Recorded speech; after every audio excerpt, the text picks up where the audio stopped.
Chapter 551. The battle was over. Whether it was the Archangel or the Montgomery, everyone couldn't help but breathe a sigh of relief. They were afraid that the air they could breathe would leave them again. Captain Ramius. There are only 2 Morbius left on the Montgomery. We were hit hard. Copman's expression was not very good.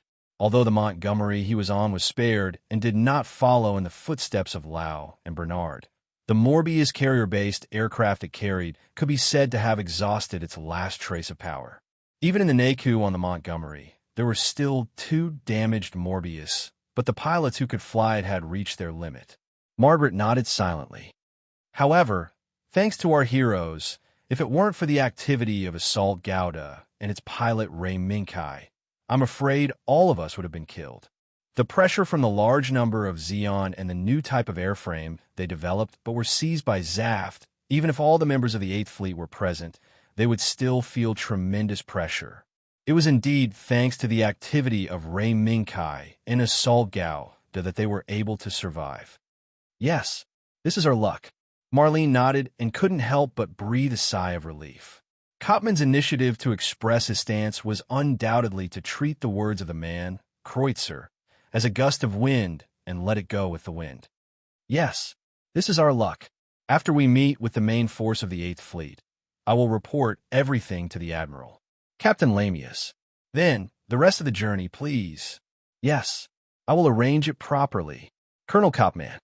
After the fierce battle, the Montgomery, which had lost its combat power, could only be protected by the Archangel and Assault Gouda otherwise. The choice in front of Colonel Copman was to wait for the fate of being sunk by the Zaft fleet behind him.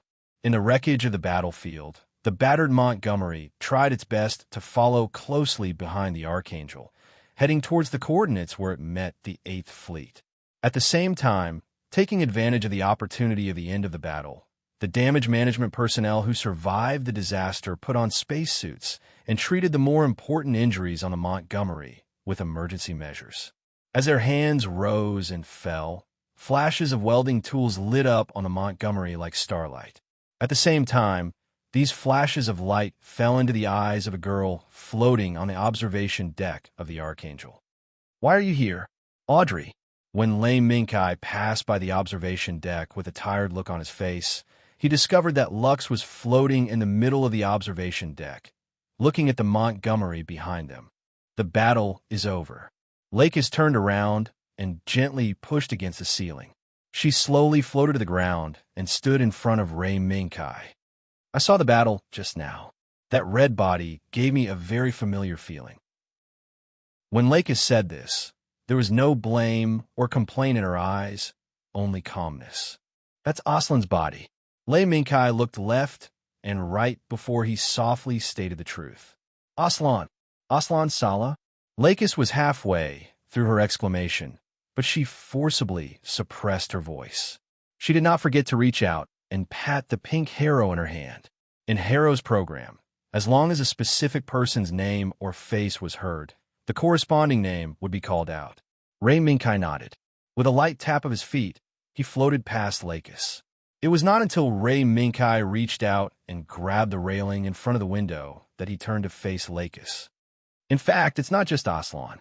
The pilots of the other 3, might also be people you know. "Who is it?" Lakis tapped her feet and floated to Ray Minkai's side and asked softly. Ray Minkai could not see anything from Lakis's eyes. "Yitzhak, Diego, and Nigal." As soon as she heard the names that Ray Minkai said, Lakis's hands could not help but clench. Yes, these were all names that she was familiar with.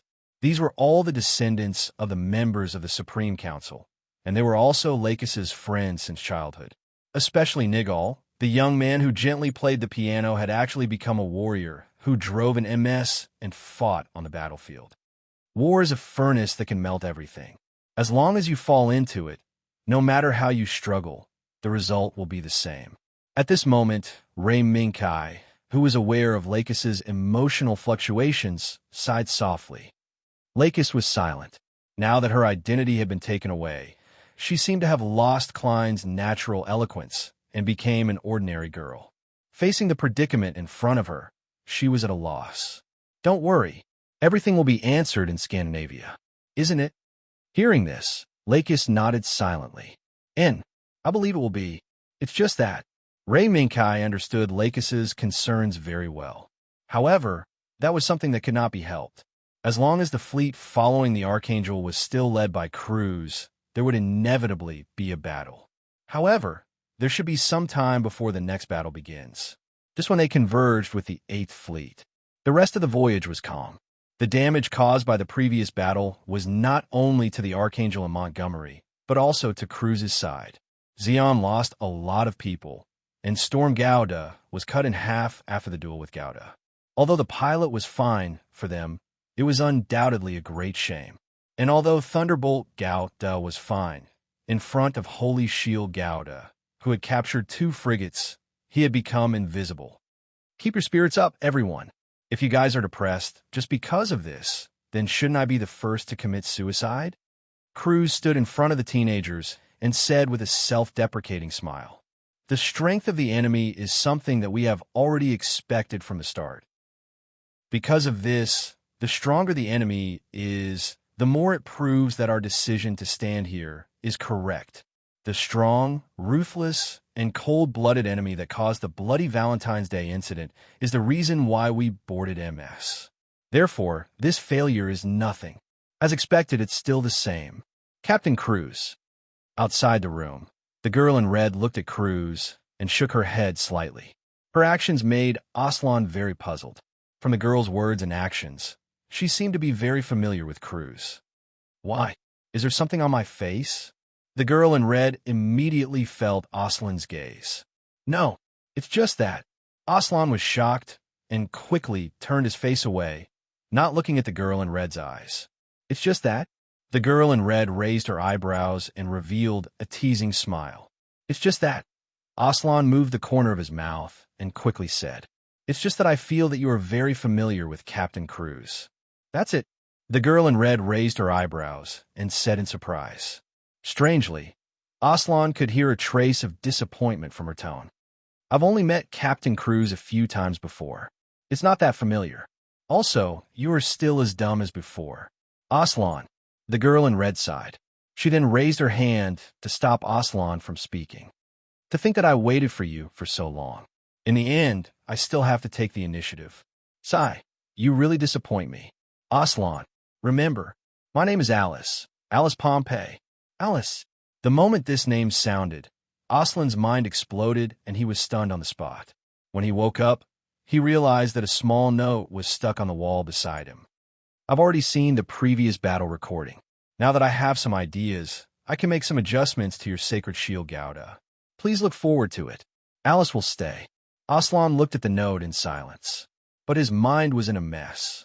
The sense of helplessness from not being able to find any key to unraveling the mystery weighed heavily on Aslan's heart. Who are you?"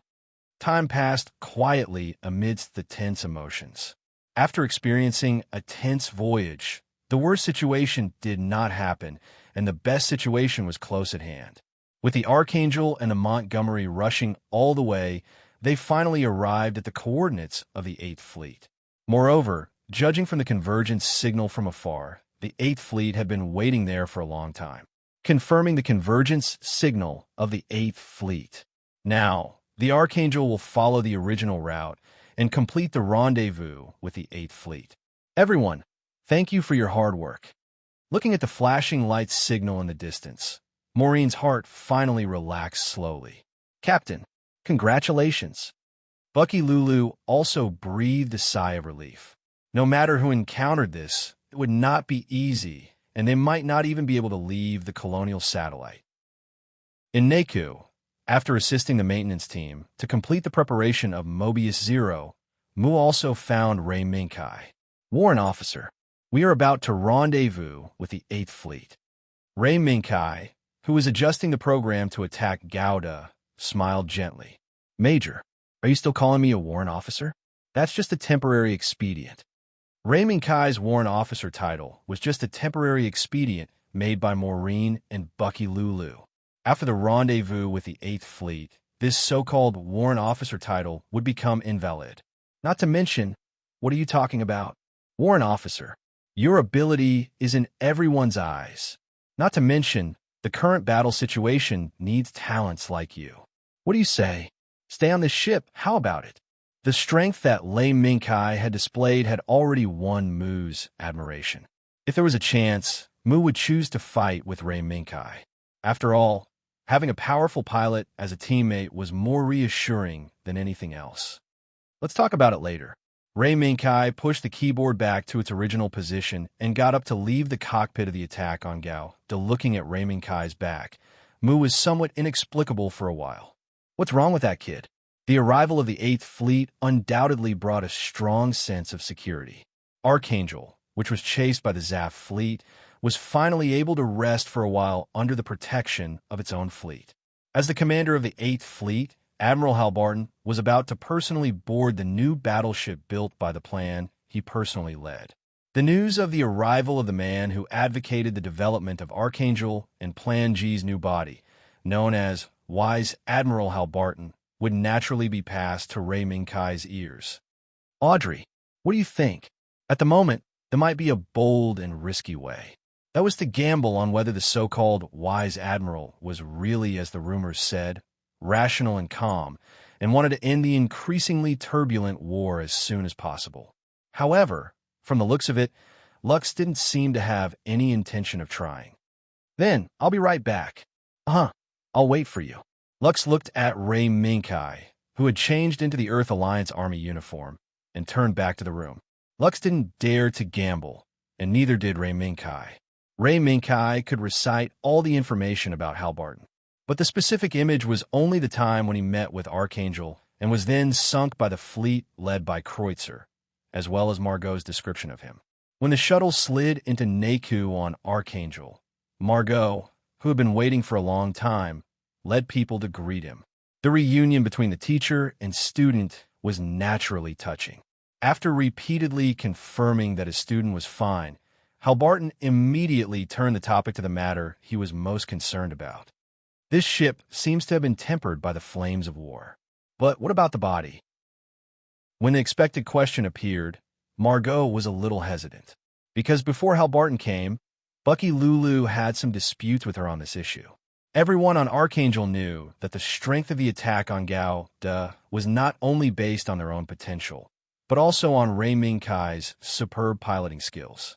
As long as the two were combined, Archangel and the attack on Gao Da would still be the latest sharp weapon Halbarton expected. But Margot made it clear that she would not force Rei Mingkai to join the Earth Alliance. Because, from the beginning, Rei Mingkai made it clear that he wanted to protect his sister Audrey. And in the following days, when Margot learned that the two seemed to be going to a neutral country in Northern Europe, Margot had already made a decision. Commander, this way please. The attack on Gauda is ready. It can be commanded by the 8th Fleet at any time. Margot deliberately changed the topic, which made Halbarton look sideways. However, the crowd standing behind Archangel's officer was too eye-catching. They are. Margot's heart shuddered, but she had to respond. Yes, they're the students from Heliopolis who helped on Archangel. Although Halbarton looked a little old, his movements were surprisingly flexible. With just a tap of his foot, he came to the teenagers and came to Rei Mingkai in the state of microgravity. You are the pilot who attacked Gauda? In the process of coming here from Heliopolis, you killed no less than 10 Xeon pilots?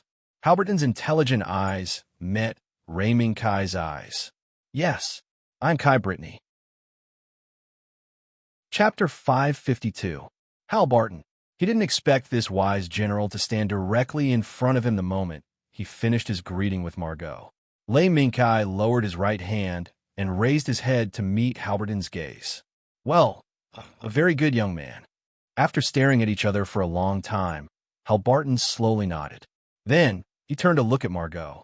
Lamius, can you spare a room? I have some questions I want to talk to this young man. As soon as this statement came out, everyone's expression suddenly became interesting. The boy and girl standing behind Rei Mingkai were shocked. Bucky Lulu's eyes flashed, as if she felt that Halbarton's thoughts at this moment coincided with her own. Mu shrugged and didn't say anything. But Margot's expression became complicated. As the main figure who advocated the whole plan, Halbarton had his eyes on Rei Mingkai, who could perform the attack on Gouda. Even if Margot could guess Halberton's thoughts, she couldn't stop Halberton's plan. Whether it was as a subordinate or as a student, Margot couldn't do much. The door slowly closed, isolating Halberton and Ray Minkai from everyone's sight. It seems that we can only rely on the commander. Looking at the closed door, Bucky Lulu adjusted her hat. She was both glad and expectant. Lieutenant, don't say any more. I think now we're like villains who force civilians to join the army. Margot waved her hand and didn't want to talk about this anymore. Lieutenant, forget it. Our captain is very humane. After Mu patted Bucky Lulu's shoulder, he strode toward Neku. Moreover, there was a second half of Mu's words. However, he didn't want Bucky Lulu to know. This was because other than Lei Minkai, the activation of the assault on the Gundam was also due to another person, Kira Yamato. From Mu's point of view, it would be best for this youth, who is even more sensitive than Ray Minkai, to be forgotten by everyone. Otherwise, Ray Minkai wouldn't be the only one who was forced to join the army. In the room, Halberton pointed at the chair next to him and gestured for Ray Minkai to sit. Kay Brittany, I heard about you from Copperman. I didn't expect that even that old-fashioned guy, Copperman, was full of praise for you. As an opening remark, Halberton naturally led the topic to the battle that almost destroyed the Vanguard B Squadron. No, I just did what I was supposed to do.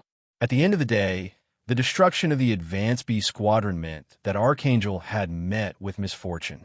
For the safety of my sister and myself, this was something I could do. Ray Minkai's attitude was very modest. He did not take the previous victory as his own. Halberton nodded in agreement. Really? However, a victory was a victory. It was because of you and that new mech that we were able to achieve this victory. Otherwise, I'm afraid that even a man known as the Eagle of Endymion wouldn't be able to face the Zaft fleet, including the new type of body that was seized. Halberton directly put the biggest credit on Ray Minkai's head. The meaning behind his words was self-evident. Ray Minkai secretly sighed in his heart. It seems that what will come will come. Commander, this is also thanks to the help of Major Mu and other pilots. If it weren't for them holding back Zaft's MS, I'm afraid that even I wouldn't be able to repel the enemy while protecting Archangel and Montgomery at the same time. As soon as the words came out, Halberton caught the flaw in Ray Minkai's words. Was it intentional or unintentional? Halberton's eyes narrowed slightly, but he still decided to catch the flaw exposed by Ray Minkai. In other words, without any scruples, Warrant Officer, you can single-handedly repel nearly 20 Zaft's MS? As soon as the words came out, Ray Minkai's expression didn't change at all. He just calmly responded to Halberton's question. No, that's just a moment of luck. The battlefield isn't static, it's constantly changing. Halberton stopped asking questions and just stared at Ray Minkai, trying to see through Ray Minkai's thoughts at the moment. But in the end, it was to no avail. Kai Brittany, I heard that you used to be a teaching assistant in the Industrial College, and you have a sister at home. Yes. I originally planned to return my hometown on Earth with my sister for a vacation, but I didn't expect it to turn out like this. Spring on Earth is beautiful. However, with the current situation, I'm afraid it'll be difficult for you to go to Northern Europe. Halberton's words had a hidden meaning, but Ray Minkai already knew. Is it Zaft's Gibraltar military base? Halberton nodded and sighed. I didn't expect you to know so much about the situation. Yes, it's precisely because of the existence of Gibraltar that Europe is facing a lot of pressure. Under such circumstances, it'll be difficult for ordinary people to cross Europe to Northern Europe. But it's hard to leave home. It's been nearly 10 years since my late parents brought us siblings away from Earth and settled in Heliopolis. Because of this, we siblings are eager to return to our hometown. It's hard to leave home? Halberton sighed slightly and finally made a choice. After the two probed, Halberton understood that Ray Minkai had no intention of joining the Earth Alliance and continuing to be a part of this war as the pilot of the Archangel. Kai Brittany, as for you and your sister going to Scandinavia, His Excellency, the Undersecretary of State for Foreign Affairs, has already informed me. After the Archangel lands in Alaska, there will be a flight there. At that time, You siblings can go home. What Hal Barton didn't know was that these seemingly normal words were undoubtedly a huge flag for Ray Minkai. The Archangel lands in Alaska. Ray Minkai sighed secretly and had no choice but to speak. Admiral, I don't think it's appropriate for the Archangel to land in Alaska. Why? Halberton's expression suddenly turned ugly. Admiral, in the previous battles the Archangel experienced, Zaft sent more and more forces to pursue it, and the pressure also increased. In the most recent battle, Zaft sent out 5 Nazca high-speed warships and nearly 20 MS-class fighters. What does this force represent in front of the Earth Alliance fleet? I think you should understand. Are you determined to get the Archangel? In fact, Hal Barton knew that this war had reached a white-hot stage. First, Zaft launched a retaliatory attack on Polnt's Silver Wind. Then, as the victim of the Silver Wind incident, Lakis Klein came out to dissuade the retaliatory attack. Although this retaliatory attack quickly subsided, in fact, Hal Barton had foreseen that a more tragic war in the future was quietly approaching. The public speech by the name of Lakis Klein seemed to dissuade Zaft's attack, but in fact, it was secretly adding fuel to the fire. The speech that seemed to be calm and rational and only pursued the murderer was filled with hidden murderous intent. As long as the Earth Alliance did not cooperate, this speech would immediately become the fuse that ignited a new round of more intense and tragic war. But would the Earth Alliance cooperate? Hal Barton knew this, and Ray Minkai knew it even more. Otherwise, Ray Minkai would not take the initiative to raise the doubts about the Archangel's decision to land in Alaska. Admiral, according to the time, the next round of Zaft's attack is probably coming. I'm afraid the Archangel won't be able to wait until the window to land in Alaska. And will the scale of use be larger and stronger than before? Hal Barton was silent. That's it for today. Kai Brittany, thank you very much for everything you've done for the Archangel.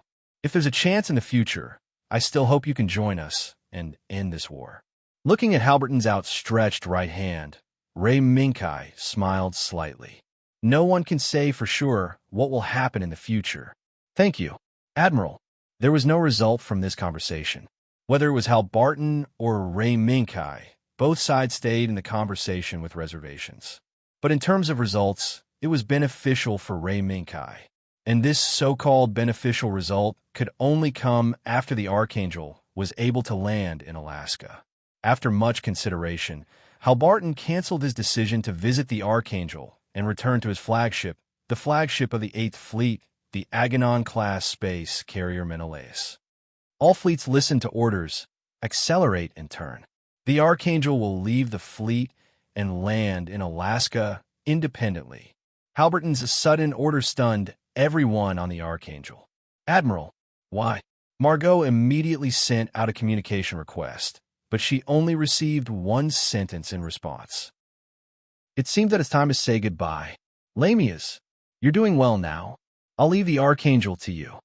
This, Captain, what does Admiral want to do? Bucky Lulu was almost dumbfounded. The civilians on the Archangel haven't completely evacuated yet, but the 8th Fleet accelerated and turned. What happened inside? I'm afraid it's an attack by Zaft. Moo, who came to the bridge to confirm the situation, remembered some speculations that Ray Minkai casually mentioned when he met on the passage just now. Zaft? The 8th Fleet found traces of the Zaft fleet? No, it's Admiral's decision. He wants to cover the Archangel. Margot denied Bucky Lulu's speculation and made a speculation based on her understanding of Hal Barton. Warrant Officer Kai also said the same thing. Moo touched the back of his head and helplessly spread his hands. It seems that as long as the Archangel smoothly enters the orbit of landing in Alaska, even if the Zaft fleet really catches up, I'm afraid they won't be entangled with the 8th Fleet for long. This is also the young man's speculation. In addition, Major, just now, Admiral has ordered that after the Archangel lands in Alaska, the siblings Kai Britannia and Audrey Britannia will be extradited back to OB as civilians. Bucky Lulu's rebuttal made Moo shake his head, but he didn't say anything, because Moo already knew Ray Minkai's plan. As someone who had piloted the new airframe of the Earth Alliance Army, Even if the Archangel successfully landed in Alaska, Kai's fate could be imagined.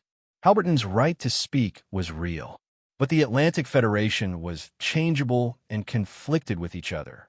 The Eighth Fleet that met the Archangel was not full, but it was already the best Hal Barton could do in the face of internal strife within the Atlantic Federation. Therefore, with Halberton's order, Kai, who tried to leave the Atlantic Federation as a civilian, could not be let go. Captain, enter the landing orbit as soon as possible. In this way, the Eighth Fleet can withdraw from the battle. At the end of his sentence, Mu added another sentence.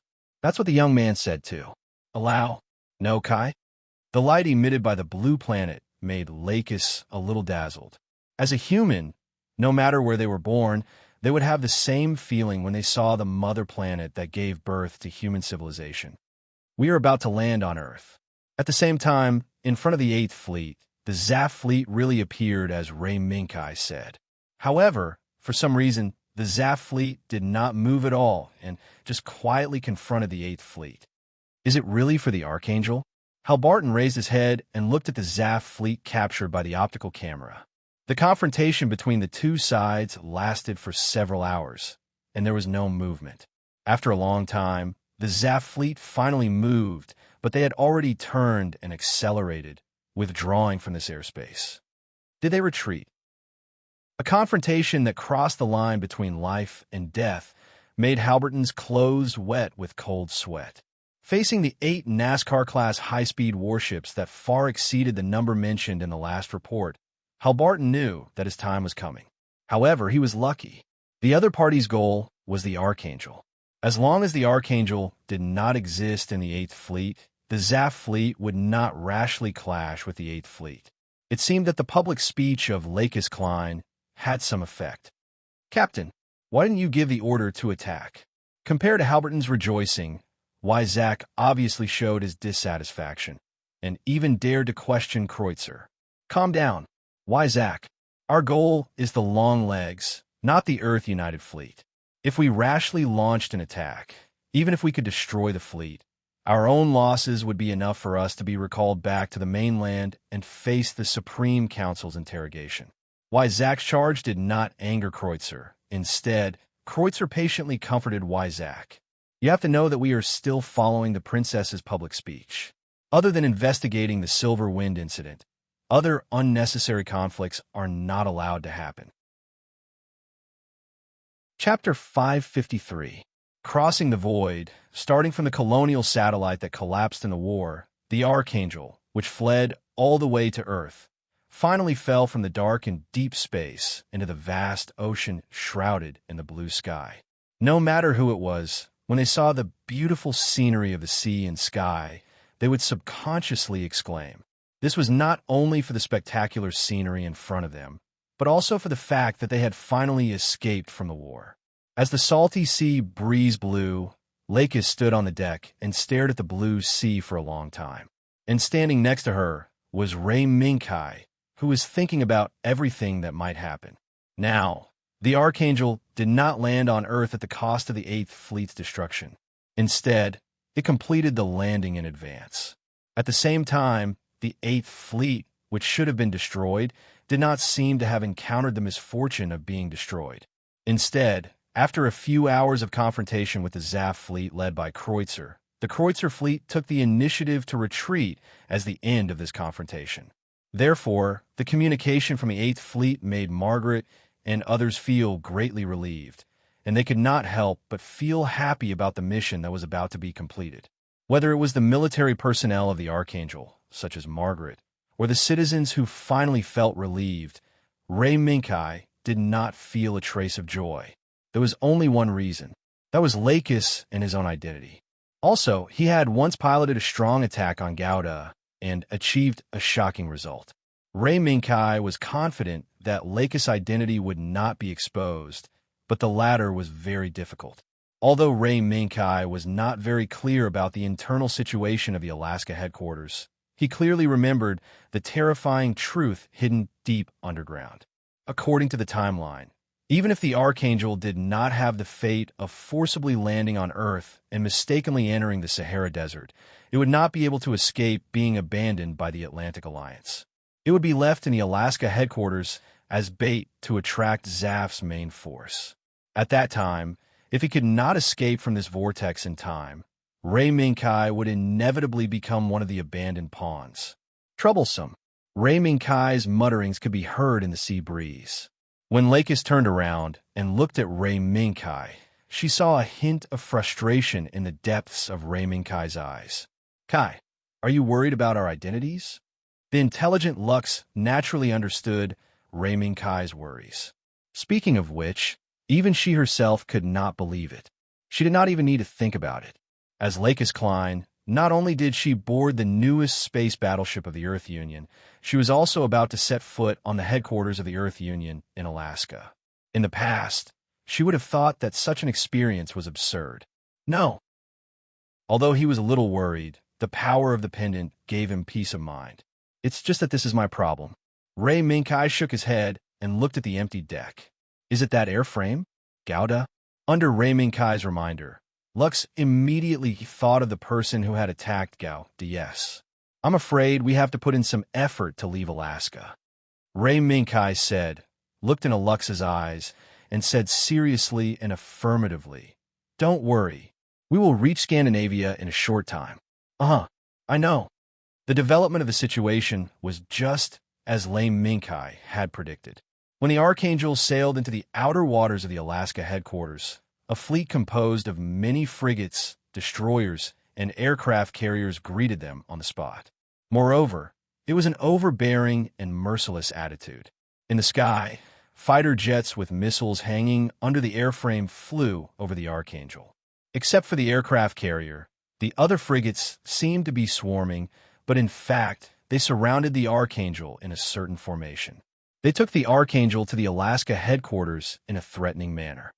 What the hell is going on? They are escorting criminals. When Bakilula saw this situation, she attacked on the spot, but she was stopped by an Atlantic Federation general. I'm really sorry. This is routine work. Please cooperate. After the Archangel enters the port, the assisting fleet will naturally disband on the spot. Please don't worry. In the face of a situation where the statement and practice were completely inconsistent, even if Bakilulu was angry in her heart, she could only accept it in the end. When Maureen and Moon next to her looked at each other, they already knew each other's worries. The Alaska headquarters suddenly made such an outrageous behavior. It was probably not for the Archangel, but for the airframe and the pilot who piloted it. Walalala. The iron door was closed by the expressionless Earth Alliance soldiers. Ray Minkai sat quietly in the narrow single room and watched the soldiers leave. Humans are really shameless. You even risked your life to bring back the airframe and the warship. Is this how the humans in this world treat heroes? Whether it is here or the colonial satellites above, Kai, you're the one being persecuted. In the dimly lit single room, a dreamy white figure quietly appeared. Its appearance caused Lei Minkai to be pleasantly surprised. State Zero, are you okay? I'm not okay. I just recovered some strength. TSK, that thing called MDE has really screwed me over. Ray Minkai glanced at the white cat State Zero, who was constantly complaining about how hard it struggled under the explosion of MDE and how to ensure Ray Minkai's safety to survive, then looked at the corridor outside. The soldiers who had just locked Ray Minkai in here seemed to have left. So, Ray Minkai lowered his gaze and looked at the white cat State Zero. Oh, can't you take into account the feelings of the patient? It was not easy for me to recover a little strength. The white cat State Zero looked at Ray Minkai with tears in its eyes, but Ray Minkai was unmoved. TSK. Kai, just you wait. Looking at the ruthless Lei Minkai, State White Cat Zero gritted his teeth and left a sentence, then slipped out of the narrow single room. According to Ray Minkai's idea, the White Cat State Zero would go ahead and check if there was a way for Ray Minkai and Lakis to leave the heavily guarded Earth Alliance headquarters. It had to be said that the White Cat State Zero's recovery was undoubtedly timely for Ray Minkai. Otherwise, Ray Minkai would have to use the modified OS program that was suitable for a natural person to pilot the MS in exchange for his and Lakis' freedom. It's just that I don't know how Lakis is doing. The moment the Archangel docked, a group of fierce-looking soldiers led by an indifferent officer quickly took control of the key departments of the Archangel. At the same time, they demanded that the two people who had piloted the Gouda, Ray Minkai and Kira Yamato, be immediately handed over. In the end, under Marlu's struggle, Ray Minkai, who took the initiative to step forward, and Kira Yamato, who was forcibly controlled, were taken away, while Lakis was left on the Archangel. Captain, is there any news from the Admiral? After taking away Ray Minkai and Kira Yamato, the Alaska headquarters did not ask anything except to let the Archangel be on standby and receive orders to resupply. Even if Marlu kept asking, she only got a reply that it was inconvenient to reply because it was under research. No, there is no other news from the headquarters. Of course, the only good news is that the citizens on the Archangel can disembark. Marlu pretended to cheer, but Mu, who was standing on the side, was a little worried. Mu had a hunch that Ray Minkai and Kira Yamato would be taken away, but he couldn't stop it. Then, how's the princess? If the knight comes back and finds that something has happened to the princess he is guarding, the consequences will be very serious. Lucky Lulu shook her head. Fortunately, except for the warrant officer being taken away, she was a little depressed, but there is nothing unusual now. Is that so? Then I'm relieved. Now I have some things to take care of. After that, Mu left the bridge without any explanation, ignoring the stunned expressions of Marlu and Bucky Lulu. Mu had no other purpose for doing this. However, he didn't want to wait any longer. He wanted to find out where Ray Minkai and Kira Yamato were taken to. But Mu didn't notice that when he stepped out of the Archangel and argued with the soldiers guarding nearby, a white shadow flashed and disappeared into the Archangel. Without the usual noise of the citizens, the internal passage of the Archangel became quiet again. Except for the original crew of the Archangel, the Alaska headquarters didn't seem to have any intention of replenishing the personnel of the Archangel. Therefore, after the White Cat State Zero discovered this situation, it simply revealed its true body and wandered slowly in the Archangel, looking for Lakis Klein. Waiting for you in such a quiet night, and singing? Strolling in the empty passage, the White Cat State Zero's ears twitched as if it heard some movement. It raised its small head, looked around the rooms on both sides of the passage, then took a step and ran in the direction of the sound. In the brightly lit room, the black-haired girl was sitting on the edge of the bed, looking at the pink harrow in her hands. She gently played the song that she was familiar with and engraved in the depths of her memory. She was the person the White Cat State Zero was looking for, Lakis Klein.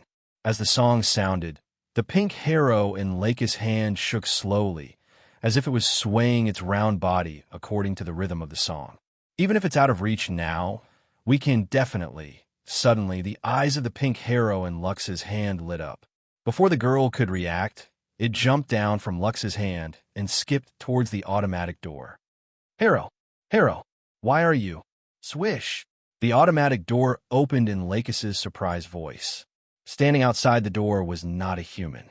Instead, it was a cat that was snow white from head to toe and had golden eyes. Friend, Harrow, Pon. Upon seeing the white cat, the pink harrow went up enthusiastically, but was mercilessly slapped onto the bed by the white cat. The pink harrow spun on the blanket and made meaningless sounds. Harrow! Lakis exclaimed and hurriedly held the pink harrow who was spinning on the blanket in the palm of her hand, afraid that the pink harrow would be broken. The next moment, the sound of the automatic door closing attracted Lakis' attention. You are? The white cat took a step and jumped onto the table lightly, looking at Lakis at the same level. The strange thing was that Lakis could see the meaning in the white cat's golden eyes. Lakis hesitated for a moment, then nodded silently. Then, the white cat stretched out its paw and drew a set of numbers on the table. 0210. In the wee hours of the morning? The intelligent Lakis pondered for a moment and guessed the meaning of the set of numbers given by the white cat. However, the white cat in front of her was too agile, as if the one standing in front of Lakis was a human and not a white cat. The white cat did not care about Lakis's doubts. After conveying its meaning, the white cat jumped onto the ground and prepared to leave. Wait, you were called by Minkai? Hearing that, the white cat turned around and looked at Lakis, nodding its little head slowly. Lux's eyes widened visibly. At this moment, she was both surprised and touched. However, no matter how touched Lakis was, the white cat still left the room and quickly returned to where Ray Minkai was. There was not much time left. According to the white cat's observation and spying, the closest window for Ray Minkai and Lakis to escape from the Alaska headquarters was between 2 o'clock and 3 o'clock in the morning. Once they missed this window, they would have to wait for a few days for the next window. But then again, the white cat, who was shuttling in the shadows, suddenly felt that it was crazy. It had just walked out of the situation where it was heavily damaged by MDE, but it immediately threw itself into an attempt to escape from the tightly guarded Earth Alliance Army headquarters. It's really crazy. Minkai, this guy really found me a good thing. State White Cat Zero glanced sideways at the armored vehicle driving over from the other side of the road. Then it turned its head and disappeared into the side, leading to the exhaust vent of the underground facility where Lei Minkai was. The dark night fell. Except for the necessary personnel on duty, almost all the other personnel returned to their rooms to rest and prepare for tomorrow's training and preparation. However, in this increasingly silent night, a figure quietly appeared from one of the exhaust vents and quietly moved toward the port where the Archangel was located under the lead of a white cat. Chapter 554. In the wee hours of the morning, creatures were the most tired. However, Mu was not sleepy at all. Instead, he stood at the Archangel's hatch and argued with a major. This was Mu's effort to find out the whereabouts of Ray Minkai and Kiriyamato.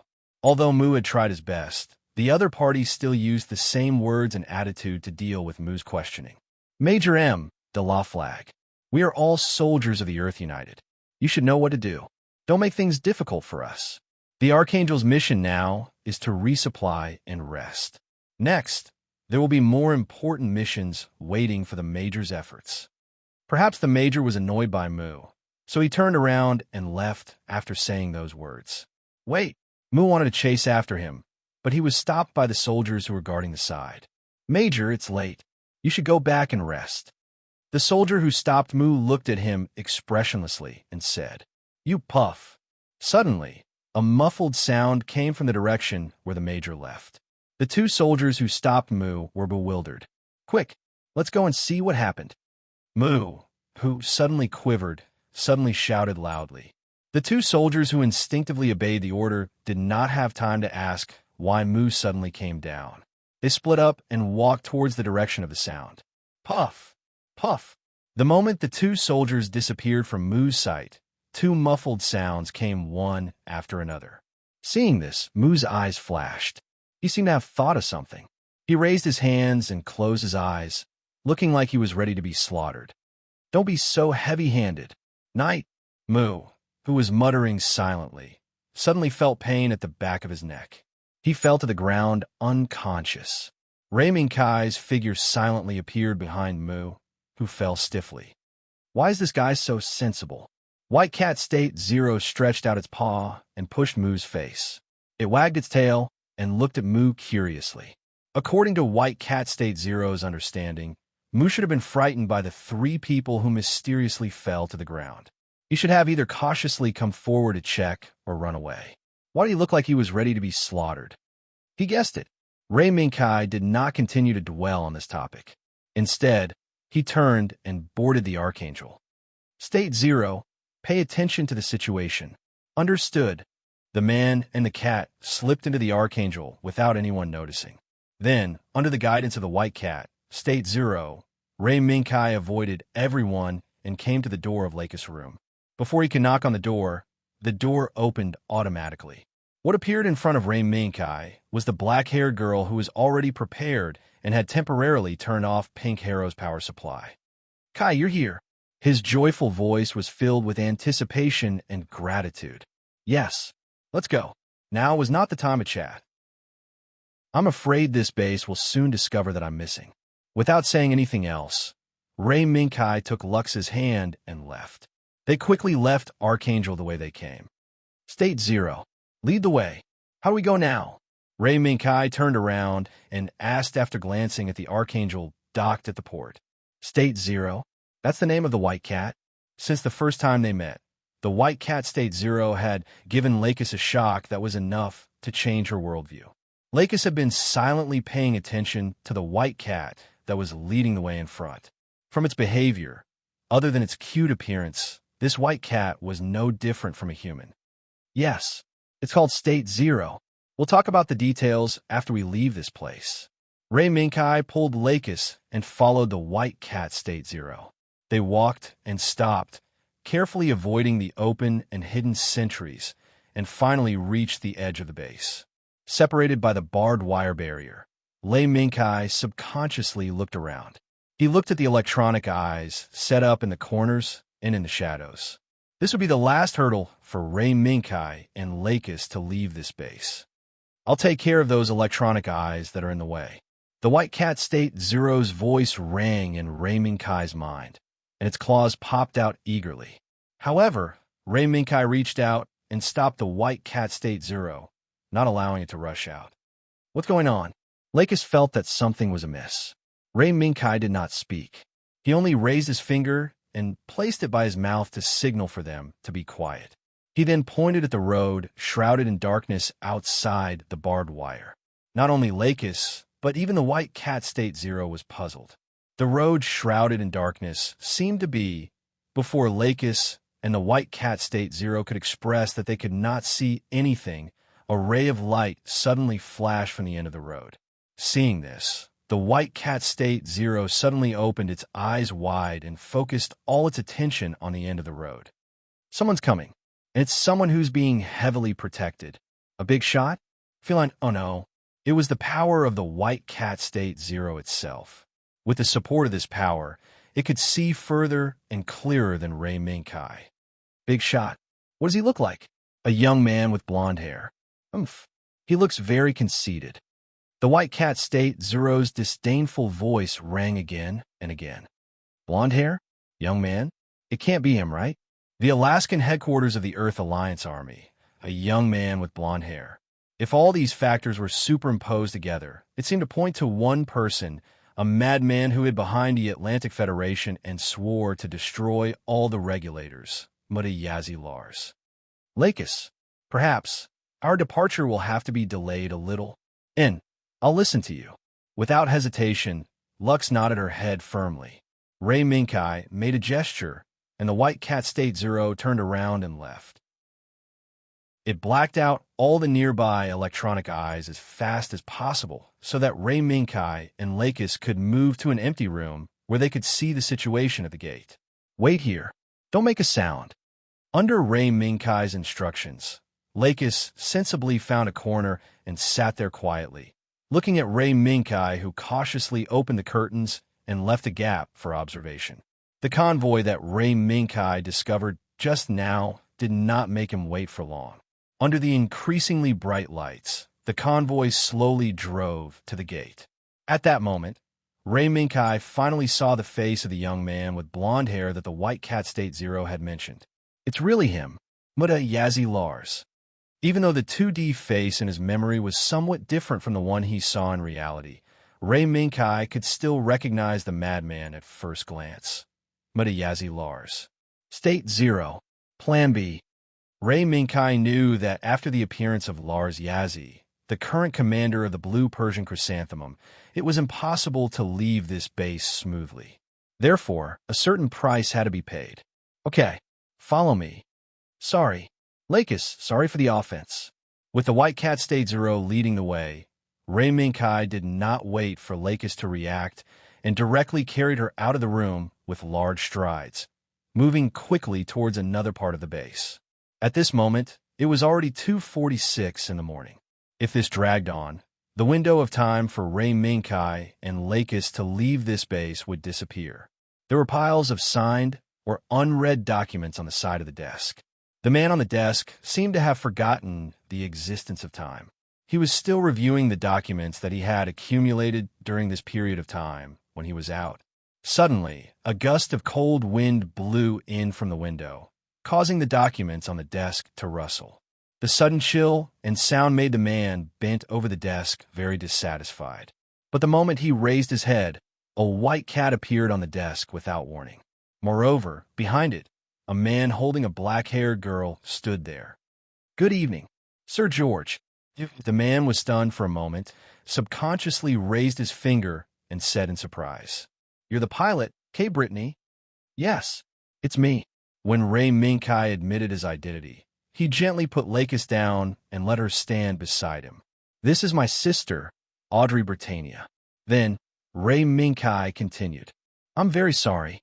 I must have disturbed Sir George's rest by visiting in the middle of the night. But this is an emergency, and I need Sir George's help." Looking at Ray Minkai's seemingly pleading face, which was actually threatening, the Atlantic Federation's Foreign Affairs Secretary, George Alstar, frowned, but he still nodded slightly. "Although I don't know how you escaped from the heavy surveillance, the fact that you appeared here now means that you want to leave this place through my channels." George wasn't stupid. Other than doting on his daughter, Fry Alstar, most of the time, he was a shrewd and tactful person. "That's right. Sir George is indeed a smart person. As long as Sir George can help me with this, then this is yours." Ray Minkai pushed a CD in front of George. George lowered his gaze and looked at the disc that contained something unknown. He remained silent.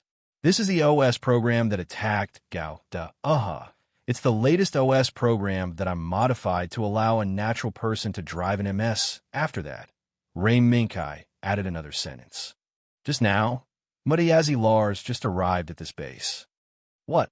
George naturally knew what kind of person Muddiyazi Lars was, but he never thought that such an important person would come to this base in the middle of the night. Could it be it's for this? While thinking, George subconsciously reached for the phone beside him. But unexpectedly, a cold light flashed, and 3 deep claw marks blocked in front of George. It was the cute white cat's doing. The flashing cold light, the sharp claws that were enough to leave deep claw marks on the solid wood desk were swinging back and forth in front of George. "State 0. Stop." Immediately after, Ray Minkai scolded and made the white cat retract its claws, then nodded at George in a friendly manner. "If it's just for confirmation, Sir George, please go ahead." George frowned, but he still nodded silently, indicating that he wouldn't do anything out of line. Then, he picked up the phone and quickly confirmed the news that Ray Minkai brought over. After a while, George put down the phone and fell silent again.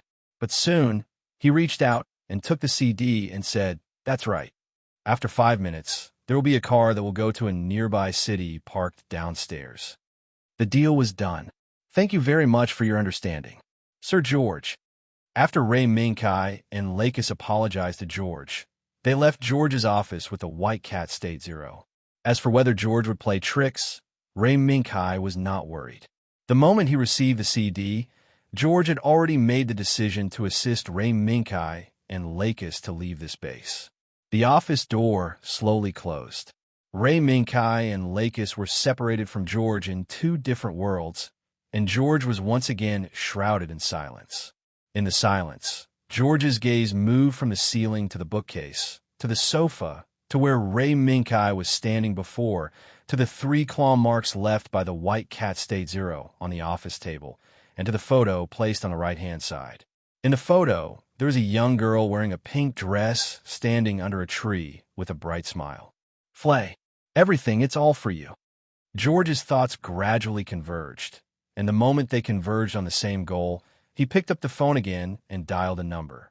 "Nice to meet you. I'm George Alstar. I've heard a lot about you. Your Excellency Yazzie Lars. Just now, I received a precious gift from a friend. I'm sure you'll be very interested." After he put down the phone, an ear-piercing alarm sounded outside the window, enough to blow up the entire base. However, George smiled faintly. "Good luck, Your Excellency Britannia. This time, the Alstar family doesn't owe you anything anymore." Outside the door, a series of knocks sounded, and at the same time his daughter's sleepy voice sounded. "Dad, Dad, what exactly happened? It's so noisy." A gentle smile appeared on George's face. He quickly walked to the door and opened it. Looking at his daughter, who was rubbing her eyes and looking sleepy, he said gently, "No, nothing. It's just the base having a drill." "All right, Flay, go back and sleep. We're going home soon. By then, Dad will also stay at home to work." Really?" Flay looked at George in surprise. "Really, the higher-ups have already agreed to my request." "Wow, that's great." Apart from the warm affection, there was still the ear-piercing alarm that blew up the entire base. Amidst the ear-piercing alarm that could almost tear a human's hearing apart, Lakis, who was sitting in the back seat, subconsciously held Ray Minkai's right hand tightly. Even though her little face was calm, her increasing strength had already exposed her chaotic state of mind. "It's fine." In front of them was the door that separated them from the outside world. The driver, who didn't turn his head around, waved the document in his hand at the soldier who came over to check, and the door opened. Rumble, one after another, military vehicles were driven out of Naku, one after another, fighter jets were driven out of the hangar, and one after another, armed soldiers rushed out of the barracks. However, all of this had nothing to do with Ray Minkai and Lakis. The car that they were in had already driven onto the road that was heading toward a nearby city. Chapter 555. The small CD was handed over by the subordinate with both hands. The proud young man took a look at it and weighed it in his hand. "Is this the gift from George?" The subordinate who handed over the CD replied respectfully, "Yes. The data in the CD has been preliminarily verified. It is indeed an OS program suitable for a natural pilot." "Really? It seems that our George's friend is very resourceful, isn't he?" The young man moved his gaze and looked at the surveillance screen that seemed to be motionless. In fact, he knew that in this seemingly calm scene, the man who should have stayed in the narrow single room had disappeared, and the CD in his hand was also sent to him at that time. Forget it. Although I'm a little unhappy, at least he still sent timely help. It can be considered as contributing his own strength to the great cause of the natural pilot. After all, we have as many pilots here as we want. With a few sneers, the young man threw the CD back to his subordinate. "Take it. Let those people study it. If it's feasible, accelerate the progress of the plan." "Yes."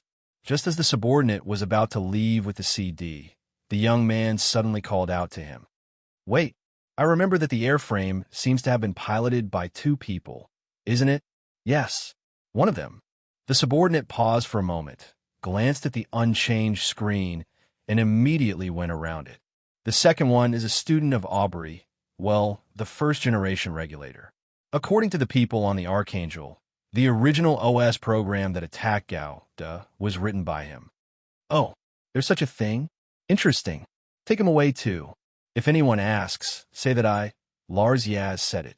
"Yes, Your Excellency Lars Yaz." 2 people, different fates, opened up. Under the instructions of the tower, passenger planes from all over the world landed on the runway of the international airport with the roar of engines. Every time at this time, there would always be a large number of passengers walking down from the passenger planes, following the guidance all the way to the passenger passage, preparing to go to the distant city. Among these passengers, a young man and a young woman with somewhat similar faces were also among them. "We're here. Audrey." Ray Minkai carried a small amount of luggage and looked around at the crowd, frowning slightly from time to time. In the endless stream of people, there seemed to be some with ill intentions. Moreover, there seemed to be a lot of them. "Yes, let's go." Lux also noticed Ray Minkai's strange behavior, so she moved closer to Ray Minkai. "The big guy on the left is staring at us." In order to board the plane smoothly, White Cat Zero did not go through the formalities like other cats and dogs. Instead, it simply returned to its previous state where no one could see it and followed Ray Minkai. "I know. Keep an eye on the surroundings." Ray Minkai exchanged a few words with the White Cat, State Zero, and escorted Lakis out of the airport. After finding a taxi, they headed towards the city in the distance. The reason he came here was not because of George. In fact, when George first arranged for Ray Minkai and Lakis to leave North America, this city did not appear. The reason why Ray Minkai and the rest came here was because of Lakis's sudden suggestion. It seemed that there was someone in this city that Lakis wanted to see.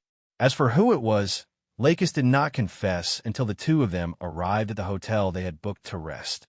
It was only when night fell quietly that Lakis pulled Ray Minkai out of the hotel and came to a restaurant in the corner of the street. "Where is this?" "Looking for someone." Lakis's answer was very straightforward. Ray Minkai glanced at the neon sign with the words Herman Brothers above his head and went forward to push the door open. In the end, the situation inside surprised Ray Minkai. It was different from the bustling outside. Although there were quite a number of people sitting at their own tables, chatting or eating, there was a kind of tacit silence that maintained a tacit understanding. Lakis looked at the situation inside, behind Ray Minkai, and searched carefully. As expected, she found the person she was looking for. A woman sitting in the corner and eating by herself, but there was a slight difference in the quiet atmosphere. "Kai, over there." Lakis pulled Ray Minkai into the restaurant and walked through the crowd under the watchful eyes of the waiter. They came to the corner where the woman was sitting. "Good evening, Miss Jormungand." Lakis seemed to be very nervous when she said this. Other than trying to maintain a calm face, only her little hand that was pulling Ray Minkai harder revealed the nervousness in her heart. Obviously, the way Jormungand addressed her made the woman pause for a moment, but she quickly put down the knife and fork in her hand and looked up at Lakis and Ray Minkai. Especially the moment she saw Ray Minkai's face, Ray Minkai noticed that the woman's breathing became a little erratic. "Good evening." The woman's reaction was only to nod silently. Then she lowered her head and ignored Lakis and Ray Minkai. Then, Lakis stretched out her finger and drew a circle on the table beside the woman's hand. The appearance of the circle made the woman raise her head again and stare at Lakis's face, the face that was hidden by the holographic image stimulated by the pendant. "Please follow me, honorable guest." This time, the woman did not evade.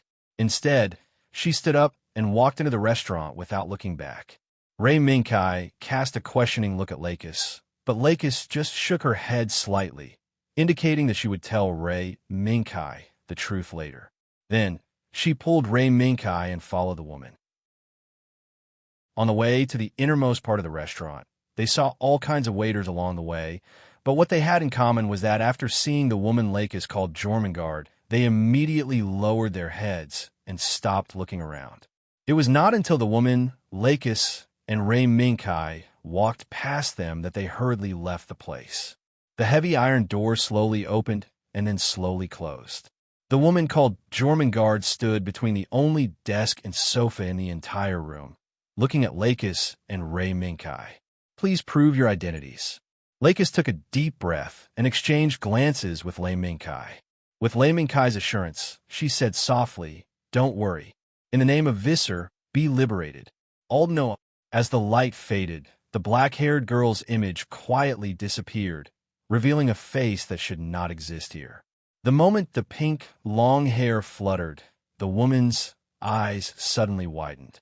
She subconsciously took a step back and pressed a button on the desk. Bang! Bang! Bang! Thick metal plates kept smashing down, surrounding the room so tightly that not even a drop of water could trickle through, not allowing anything inside or any sound to spread to the outside. The pink long hair gently stretched out, and a pure and beautiful face appeared in front of her without any concealment. The pair of eyes that shone with a pure radiance allowed the woman to confirm the identity of the girl in front of her. This world is crazy. The woman took a few steps back, leaned against the desk, and supported her body with her hands. "So, do you want us to take back everything for you? Miss Lakis Klein, don't you suspect my identity?" Lakis looked at the woman who did not seem to suspect her identity. "Suspect? Stop joking. Miss Lakis, the name of Jormungand, the ring around the atrium. These things will only appear once in Klein's memory. Also, there's a possibility that you won't need them until you die. It's my father." As if sensing Ray Minkai's doubts, Lakis finally revealed the secret of this trip. On my 6th birthday, my father gave me a new set of clothes and told me a story about Jormungand. Although at that time, I only thought of it as a myth. After going to school, I realized that the traditional story of Jormungand is very different from the Jormungand that my father told me. So, you want to come here and try your luck? Ray Minkai could not help but be surprised by Leika's courage. In a situation where she did not know anything, she relied on her vague childhood memories to find her way here. Yes, this is an opportunity for me to find the truth. The woman also saw the conversation between Lakis and Ray Minkai. I guess this gentleman must be the legendary last survivor of Unit 7, Mr. Ray Minkai. What a surprise. I didn't expect that Mr. Ray Minkai, who is rumored to have died together with the enemy, would actually appear here. And you're with the real Lakis Klein. Jormungand smiled and did not expose the relationship between the two. Let's cut to the chase. Jormungand, I want to see someone. Someone. Jormungand raised her eyebrows, seemingly surprised. Miss Lakis, you didn't immediately go to Scandinavia to seek help from the SAS family, but instead came to me to look for someone? Yes. Please do help me. Lakis's solemn request made Jormungand shrug. All right, just tell me the person's name. As a matter of fact, the moment you revealed your identity, the ring of Midgard also belonged to you. Lady Lakis Klein, the developer of DSSD, Serene Markgrave. Despite witnessing the entire process, Ray Minkai still felt a little surreal.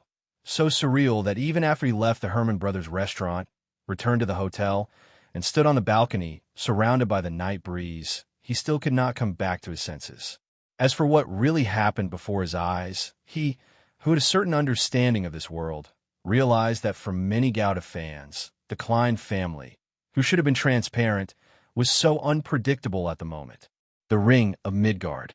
It originated from the description of Jormungand in Norse mythology. The giant serpent was huge and slender, enough to encircle the entire mortal world. Hence it was called the Serpent of the Mortal World, or the Serpent of Midgard. Presumably, the name of the Ring of Midgard came from this. Are you surprised? Kai. Lakis walked out of the room and came to Ray Minkai's side. Lakis's skirt fluttered in the night breeze, making a slight sound. Ray Minkai retracted his gaze from the brightly lit city in the distance and landed on Lakis, who had turned back into a black-haired girl. A little. I didn't expect Klein to have such an organization behind him. Actually, I feel the same. Lakis looked up to meet Ray Minkai's eyes and frankly expressed her thoughts. In fact, I didn't have much fantasy about the Ring of Midgard from the beginning. I just wanted to prove the truth of my father, who told me the story of Jormungand with a serious face when I was 6 years old. And the result was as you wished. Yes, but now I'm a little confused. Lakis's face was calm, but there was a trace of confusion in the depths of her eyes. The complexity of this world is beyond my imagination. This war might not be as simple as the conflict between the naturals and the adjusted. The world is never something that can be easily understood. Audrey, it's good that you can understand this. Uh-huh. Lakis nodded silently. The moon set and the sun rose. It was another bright and sunny day. When the sun that wantonly scattered its light on the earth rose into the sky, a car drove out from the crowded Central Street and slowly stopped in a small road with few cars. Is this the place? The car door opened, and a mature woman in a white coat walked out of the car. She looked at the restaurant named Herman Brothers and said quietly, "Yes. This is the place. I didn't expect the director to let you come to this restaurant." The driver of the car was a middle-aged man with a calm demeanor. He seemed to be very familiar with the restaurant in front of him. "You're here, Edmund?" The woman seemed to be surprised that a fellow traveler would be familiar with this place. "You can say that. I've been here a few times when I held a welcoming ceremony for my subordinates." "Oh, right. The rum here is pretty good." After parking the car, the man named Edmund walked to the woman's side and nodded. "Let's go. Let's see what kind of job the director found for you, Celine." What Celine didn't expect was that the person sitting in the restaurant and asking to see her was one of the big investors who sponsored DSD. "Nice to meet you, Miss Celine Markgrave. I'm Audiobook SAS from Scandinavia. The black-haired girl elegantly and calmly introduced herself. SAS? The eldest daughter of the SAS family? All the research carried out by D was cutting-edge projects that required huge investments and a lot of money. In order to complete cutting-edge research projects in the human world, it was necessary to attract investment from all over the world. Among these financial backers, the SAS family from Scandinavia was ranked in the top 3 in terms of funding. No, it's just a name that's not worth mentioning. Ms. Serene, this is why I want to see you. I hope you can help me. Lakis didn't feel complacent about Celine and Edmund's exclamation. Instead, she pushed an envelope with information in front of Celine. Chapter 556. The roar of the jet engine engulfed the entire airport. With the permission of the tower, the passenger plane filled with passengers quickly took off and headed east. Amidst the roar, a man and a woman stood on the roof and watched the passenger plane gradually rise into the sky. Celine, although I'm a little nosy, I think you agreed a little too quickly. When he was the deputy head of the D Security Department, Edmund was also Celine's bodyguard when she was out. What are you referring to? Or are you curious about what's inside this envelope? Celine raised her hand and shook the envelope in her hand. Edmund looked up at the blue sky and spread his hands, indicating that he was just curious. I didn't expect you to be so curious. You're still so curious. Celine put the envelope in her arms and shook her finger slightly. Although this isn't considered a secret, before the mystery is solved, I don't want too many people to know. I'm afraid that even the eldest daughter of the SAS family thinks so too. The SAS family? What a mysterious family. Edmund wasn't angered by Celine's rejection of his curiosity. Instead, he sighed at the fact that there were still unknown families hidden in this world. Mysterious? Probably so. But the reason why the D can continue many cutting-edge technological research is because of the help of these mysterious families. Okay, the mysterious eldest daughter of the SAS family has gone back. So it's time for us to work. Otherwise, we'll be letting down the big boss who funded our research. Lux's journey to find someone ended in such a short time. Ray Minkai, who was sitting in the first-class cabin, turned his gaze slightly and glanced at Lux, who was looking at the sea of white clouds outside the porthole. At this moment, she seemed to have become a child who was experiencing the atmosphere for the first time. She was filled with curiosity about the sea of white clouds that could only be seen at a height of 10,000 meters. It was due to this reason that when Lux met Gemingard and Celine earlier, she felt as though she was in a dream and didn't feel real at all. Kai, what are you looking at? Sensing Ray Minkai's gaze, Lux turned around and looked at Ray Minkai. Sure enough, her eyes sparkled with the light of seeing something novel. No, I'm just thinking about something. Is it about Miss Celine? The corners of Lux's mouth curled up slightly, as if she was very satisfied with Ray Minkai's puzzlement. Or rather, Lux was satisfied that Ray Minkai, who had been silently protecting her, bringing her to Scandinavia, and was able to smoothly resolve any crisis, still had doubts. Yes, Ray Minkai immediately saw through Lakis's intentions. However, he didn't expose her and readily admitted this point. The corners of Lux's mouth gradually curled up. She raised a finger to her lips, putting on a secretive gesture. That's a secret. Kai. Now is not the time to reveal the truth. Moreover, that should only be one of my guesses. As the saying goes, a woman's secret. Of course, Ray Minkai didn't say that out loud. He only nodded, indicating that he already knew. Unexpectedly, Ray Minkai's attitude made Lux mistakenly think that Ray Minkai seemed to be angry. She looked at Ray Minkai cautiously. Kai, are you angry?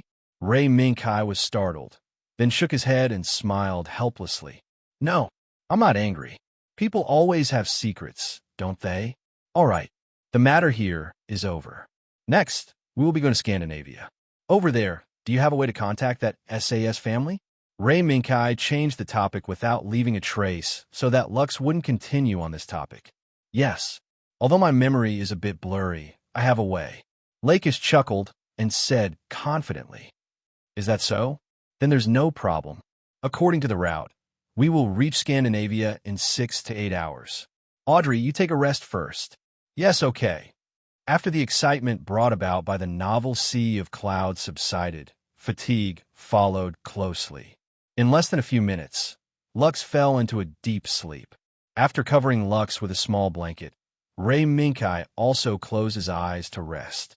After some time, the White Cat State Zero's call made Ray Minkai open his eyes again. "Kai, wake up. There's a situation. Look out the window."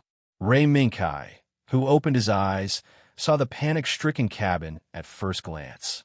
Those who were usually well-dressed and called successful people looked out of the window in panic and kept exchanging their opinions.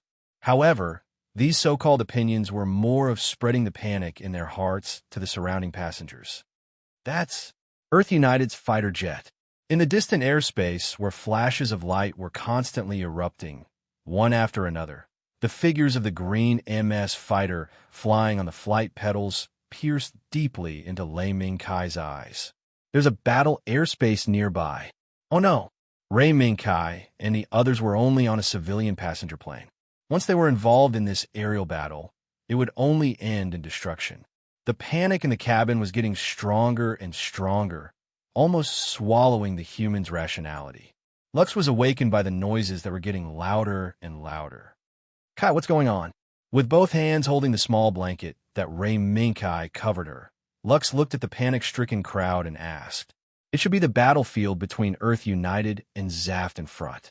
This plane should be turning to avoid this battlefield." "Don't worry. It'll be fine." Ray Minkai briefly told Lux what happened and comforted her softly. At the same time, Ray Minkai called out to the White Cat State Zero in his mind. "State Zero, pay attention to the situation nearby. We have to prepare for the worst." "Understood. I'm now monitoring the situation in the cockpit. The captain seems to be preparing to bypass this airspace." Just that. Ray Minkai was constantly paying attention to the battlefield in the distance, afraid that a stray bullet would suddenly fly over and destroy the passenger plane. The fuel of this passenger plane seems to be unable to continue the journey. According to the captain, the fuel was supposed to be replenished at the next airport. But in the end, we encountered this battle. Before the White Cat State Zero finished speaking, a scream swept over. At the same time, Ray Minkai's right hand tightened. Lux reached out and grabbed Ray Minkai's right hand. There was no other reason for this scene. It was because of two Earth United fighter jets that came out of nowhere and flew past the passenger plane from both sides. In particular, when the two fighter jets flew past, they deliberately lit up the missiles hanging under the wings. This action frightened all the passengers. Quick, change the route. Those bastards are for real." The fighter jets that flashed the missiles constantly made warning movements in front of the passenger plane. Under the flashing of the tracers, the captain of the passenger plane finally made a choice. Rather than being blown up by the missiles here, it was better to try to use the last of the fuel to find the next airport that could replenish fuel. Hence, under the extremely panicked eyes of the passengers, the passenger plane turned and quickly left the battlefield under the escort of the two fighter jets. "It's over. Kai, this passenger plane can't hold on for much longer." As everyone heaved a sigh of relief, State White Cat Zero sang a different tune. "Are they being expelled?" Ray Minkai looked at the two fighter jets that were still flying together, even though they were far away from the battlefield. It was not hard to imagine that the passenger plane was gradually being forced to fly away from the original route under the escort of the fighter jets to an unknown destination. "Audrey, get ready."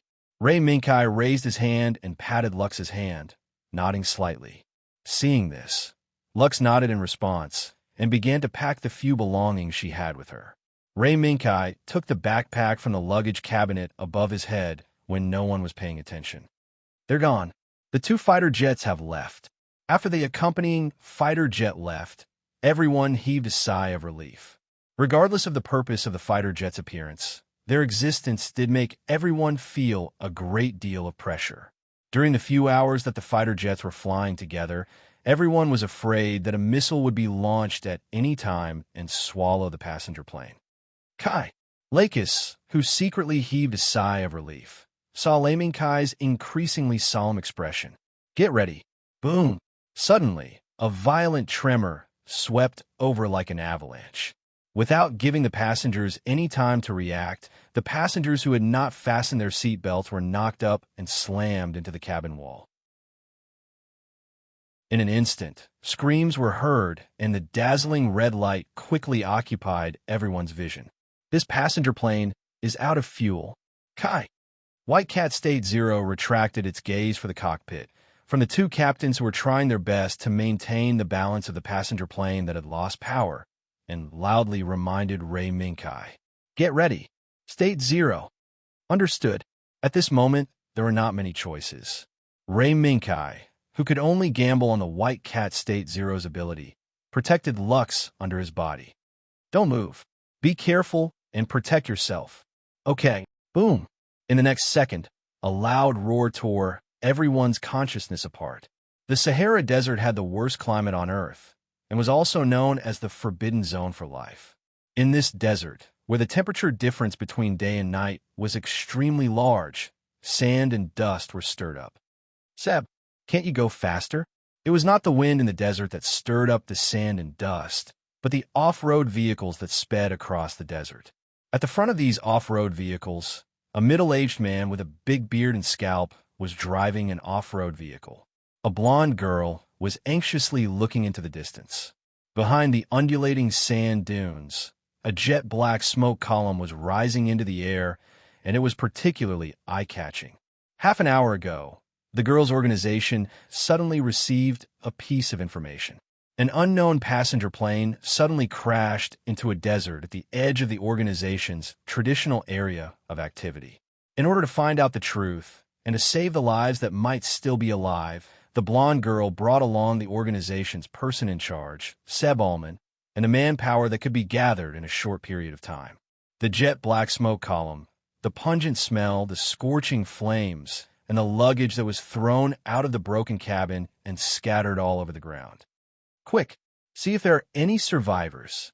Seb saw the terrible situation in front of him and immediately issued a rescue order. In fact, when they saw the plane that could be considered to have completely fallen apart, everyone almost subconsciously thought that there might be no life worth saving here. However, fate would always play a little joke in this moment of despair. Seb, Carly, here, come quickly. There are still survivors here. A man and a woman. Quick, come help. The desert was scorching, but in this scorching place where no life could survive, there would always be a paradise for life to reproduce.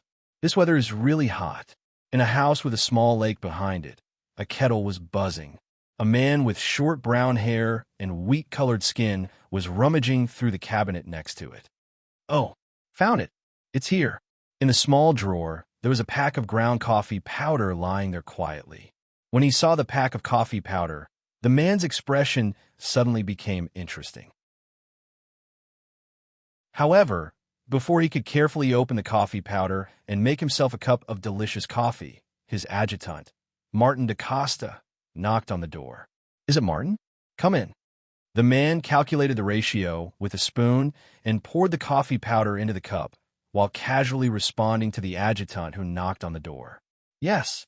Excuse me. Captain, we have the latest information. Oh, the latest information? Let me guess, is it the Earth Union or the idiots in the Dawn Desert?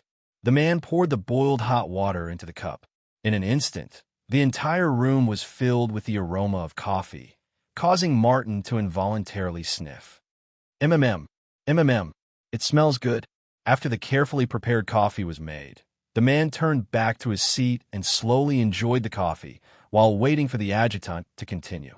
No, it has nothing to do with the Earth Union. It should be said that it has something to do with the Dawn Desert. 3 hours ago, an unknown passenger plane suddenly appeared at the edge of the desert and crashed. At that time, before our intelligence system had time to investigate clearly, Dawn Desert was one step ahead of us and searched the crash site of the passenger plane. Oh, a passenger plane?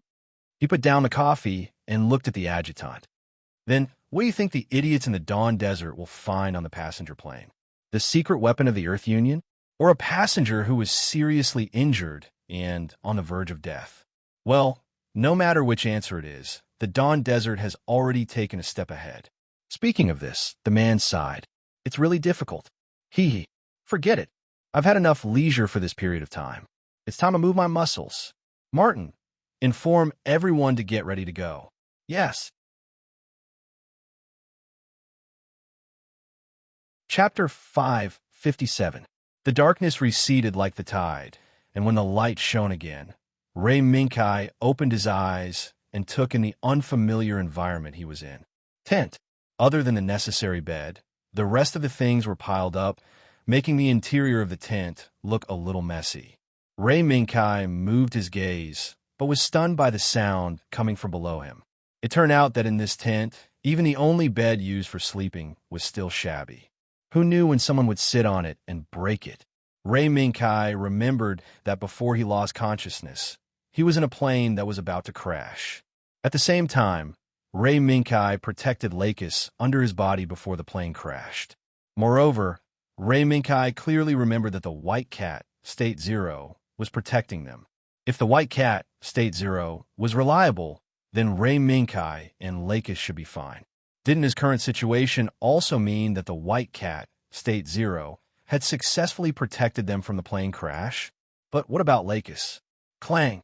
A sudden noise jolted Ray Minkai out of his thoughts. But before he could raise his head to look in the direction of the noise, a figure had already leaped into his arms. All that was left was a strand of fluttering black hair from the corner of Ray Minkai's eyes. Kai, that's great. You're finally awake. Ray Minkai remembered the voice. La. But before he could speak, he was interrupted by the person in his arms. It's me. Audrey Britannia. Do you still remember me? As the name Audrey Britannia sounded, Ray Minkai also realized what had happened, and the tacit understanding that he had cultivated with her all this time came online. I remember. Of course I remember. That's my sister's name. Audrey, are you okay? And I'm fine. Thanks to you, big brother, for protecting me.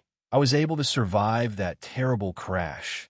Lux lifted her head from Ray Minkai's embrace, but her gaze would occasionally drift towards the door. Ray Minkai lowered his gaze, exchanged a glance with Lakis, and nodded slightly. Lakis' current behavior was indeed out of Ray Minkai's expectations, but when he realized that there might be someone eavesdropping outside the door, Ray Minkai let nature take its course. As expected, just as Ray Minkai and Lux were exchanging information with their disguised identities after surviving the calamity, a series of coughs came from outside the door. I'm sorry. I'm interfering with your reunion. A man and a woman appeared outside the door. The man wore a veil on his head and had a full beard. The woman had short blonde hair, but there was a trace of rebellion in her expression. Desert blonde woman. In this world, there weren't many people who met these conditions, and there were even fewer people who met the specific conditions of a blonde girl. Coincidentally, there was such a person in Ray Minkai's memories. You are. Ray Minkai stretched out his hand and pulled Lux behind him, putting on a protective posture. This posture made the bearded man wave his hand repeatedly, indicating that he had no ill intentions. Don't be nervous. We won't hurt you. We were the ones who rescued you and your sister from the crash site. Your sister can testify to this. After the bearded man finished speaking, he looked towards Lux. Lux nodded her head. Yes, Kai. They were the ones who rescued us from the crash site. Ray Minkai was silent for a moment, then nodded his head and expressed his gratitude. Is that so? Then, thank you very much for saving our lives. But how should I address you? The man should be the leader of the Dawn Desert that was active in this desert region, Sibu Amen. As for the woman, she was probably the adopted daughter of Prime Minister Obu Rumi Nara Asha, Kukli Yura Asha. As expected, when it was the blonde girl's turn to introduce herself, the blonde girl who was about to say her full name suddenly paused when she said the name Kukli. Then, she simply used the name Kukli to answer Ray Minkai's question. Kukli, that's my name. You could just call me Kukli. Although the blonde girl's cover was a little forced, the few people present did not make a fuss about it. Is that so? Then, Your Excellency Cebu, Miss Cuckley, please allow me to thank you again. It's all thanks to you that we were rescued from the plane crash. Otherwise, we would have been buried in this desert. No, there's no need to thank us. In this desert, every human life was precious. We can't just watch as lives that could have been saved or lost. All right, since you're awake, then have a good rest. Let's go. Cuckley. Cebu sized up Ray Minkai's spirit and nodded his head in satisfaction. He then turned around and pulled away Cuckley, who wanted to ask some questions. Wait, Cebu. I still have something to ask Mr. Britannia. There's still time in the future. Cuckley, don't disturb others from resting. The sound of Cebu pulling Cuckley away gradually became softer. When there was no more movement outside the door, Ray Minkai heard Lux's soft laughter. Audrey, what are you laughing at? Puzzled, Ray Minkai turned around and saw Lux's tearful, smiling face. At this moment, Ray Minkai was stunned. Great. This is really great. Minkai, you're fine. You're really fine. Once again, Lux leaned on Ray Minkai's back and softly muttered. Amidst Lux's muttering, Ray Minkai remained silent for a while. Finally, he slowly opened his mouth and asked, How many days have I been unconscious? From Lux's reaction, it seemed that he had been unconscious for some time. A week. It's only a week. Lux leaned on Ray Minkai's back and said softly. After experiencing the plane crash, with Ray Minkai's life and death unknown, and living alone in the desert surrounded by strangers, Lux could only silently endure all this and wait for Ray Minkai to wake up.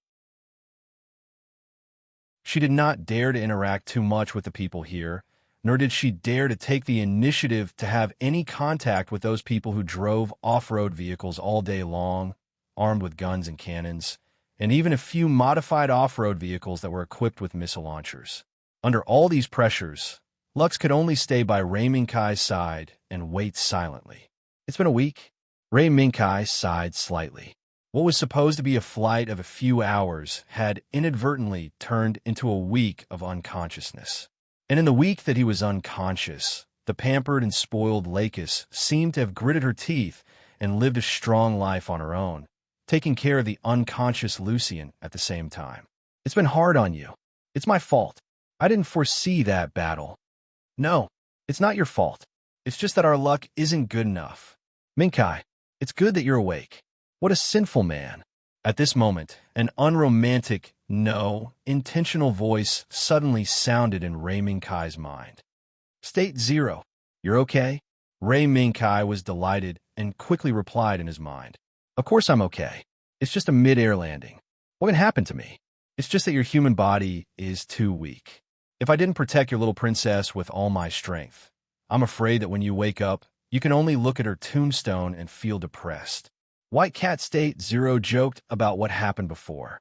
In order to protect Lux from the death threat caused by the impact of the plane crash, White Cat State Zero racked its brains and thought of all sorts of ways to complete the mission without Lux noticing. As for why Ray Minkai was unconscious for a week, it was just the aftermath of the impact. For Ray Minkai, who was gradually strengthened by White Cat State Zero's recovery, this impact that would have killed an ordinary person was just a powerful sleeping pill. White Cat State Zero was so sure. That was why this guy protected Lux with all its strength. I saw it. In the middle of the night, the little princess was quietly wiping her tears while wiping your face. Shut up. State Zero, do you feel that your tongue is a bit long? TSK. Ray Minkai's scolding made White Cat State Zero snort a few times, but the White Cat State Zero still obediently shut its mouth. However, not long after, White Cat State Zero's voice sounded again. I say, Kai, what should we do next? Even if your body recovers, the little princess's emotions have returned to normal. Now we're still in the desert. You don't want me to turn back into a lion, do you? I can't hold on for long now. Think of a way. Ray Minkai's answer was simple. Since he and Lux were already in the Dawn Desert camp, then there was naturally a way. But White Cat State Zero had something else to say. In the depths of this camp, there seems to be something hidden by that group of humans. If we can find it, maybe I have a way to get you to scan. Scandinavia, Let's take a look first. That's a place that can only be reached if we can cross the Mediterranean Sea or go around it. Yes. Now, Ray Minkai and Lux were at the southern end of the Mediterranean Sea. Their destination, Scandinavia, was north of the Mediterranean Sea, a corner of the continent at the northwest end of Europa. If they could not think of a feasible way, then Scandinavia would become the endpoint that Ray Minkai and Lux could not reach. Under Ray Minkai's comfort, Lux's emotions gradually calmed down.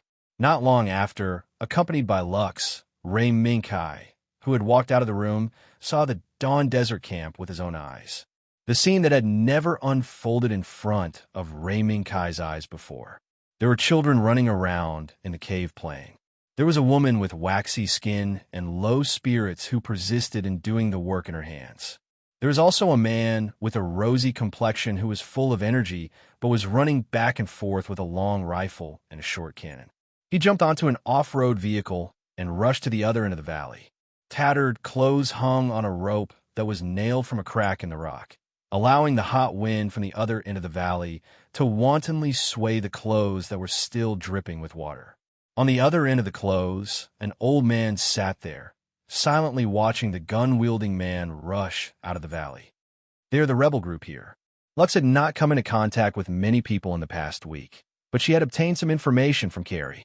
Zaft, who was the enemy of Dawn Desert. Ray Minkai knew about it before Lux did. Yes. Lux nodded as she looked at the children playing around in the cave with a complicated gaze. In fact, Lux had something that she did not tell Ray Minkai. On the first day she was brought here, Lux, who did not know how to take care of people, gradually learned how to take care of unconscious people with the help of a little girl among the children.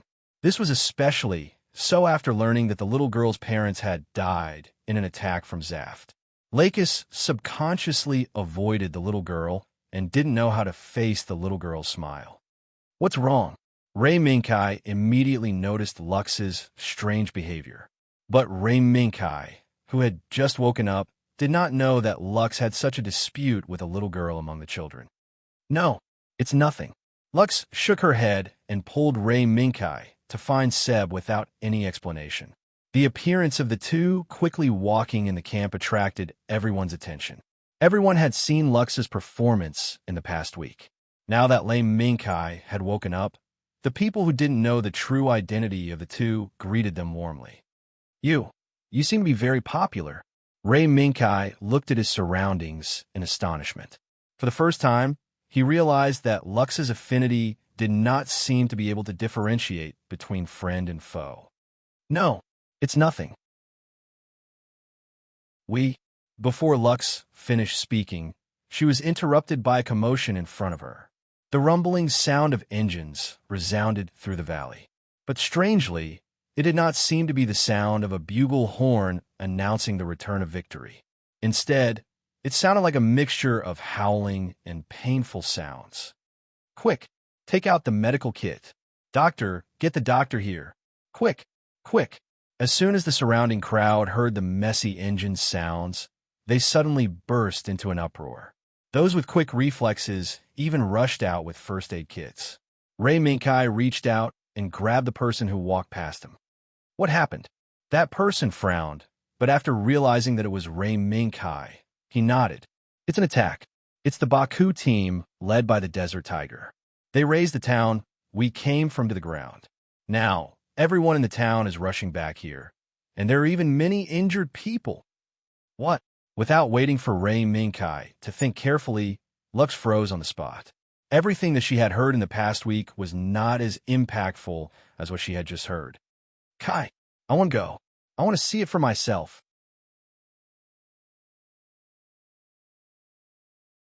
Chapter 558.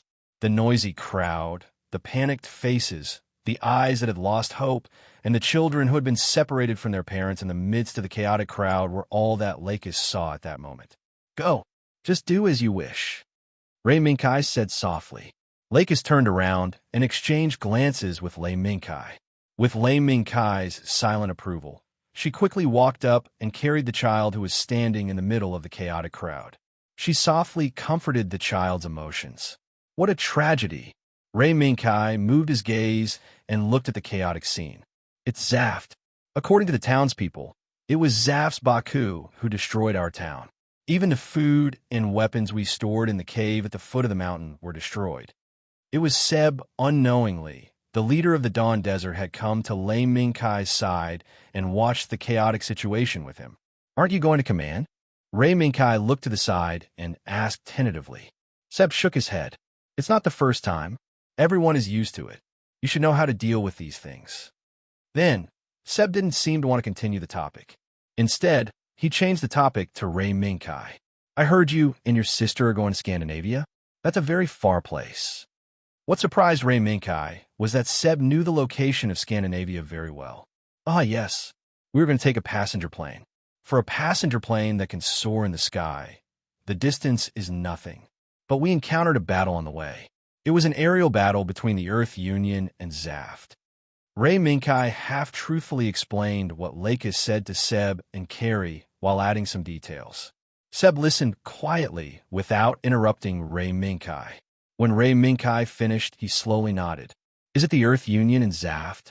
I didn't expect the passenger plane flying over the sea to be affected by the battle. This world might have been taken over by their battle. Ray Minkai didn't respond to Seb's exclamation. He only nodded silently in response. Right. What are you going to do next? Or continue to Scandinavia? What else? We siblings came here from the distant universe. Do you want us to give up in front of our hometown? Lei Minkai sighed and raised his head to look towards the north. I understand how you feel. But now, the path that can take you and your sister to your hometown has been taken by Zaft and the Union. Right now, they are fighting around the sky, the sea, and even this worthless desert under our feet. It's simply too difficult to rely on just the two of you. Seb's words made Ray Minkai shook his head. No matter how difficult it is, we have a try. Isn't it the same for you? Lei Minkai's gaze passed through the chaotic crowd and landed on the off-road armored vehicle that never stopped its engine and let out a low roar. It was not a vehicle that ordinary people could own. Is that so? I have something to do. If you have time, I hope to have a good talk with you. Ray Minkai's statement undoubtedly told Seb that he knew where they were. Seb left. After knowing that Ray Minkai had discovered their identity, Seb knew that his persuasion would not have any effect. Why don't you agree? If you agree, you can get close to the thing hidden in the depths of this camp. White Cat State Zero's puzzled voice was heard. No. If you agree, you'll be tying yourself here. Right now, we don't have the Archangel that can allow us to freely travel through this desert.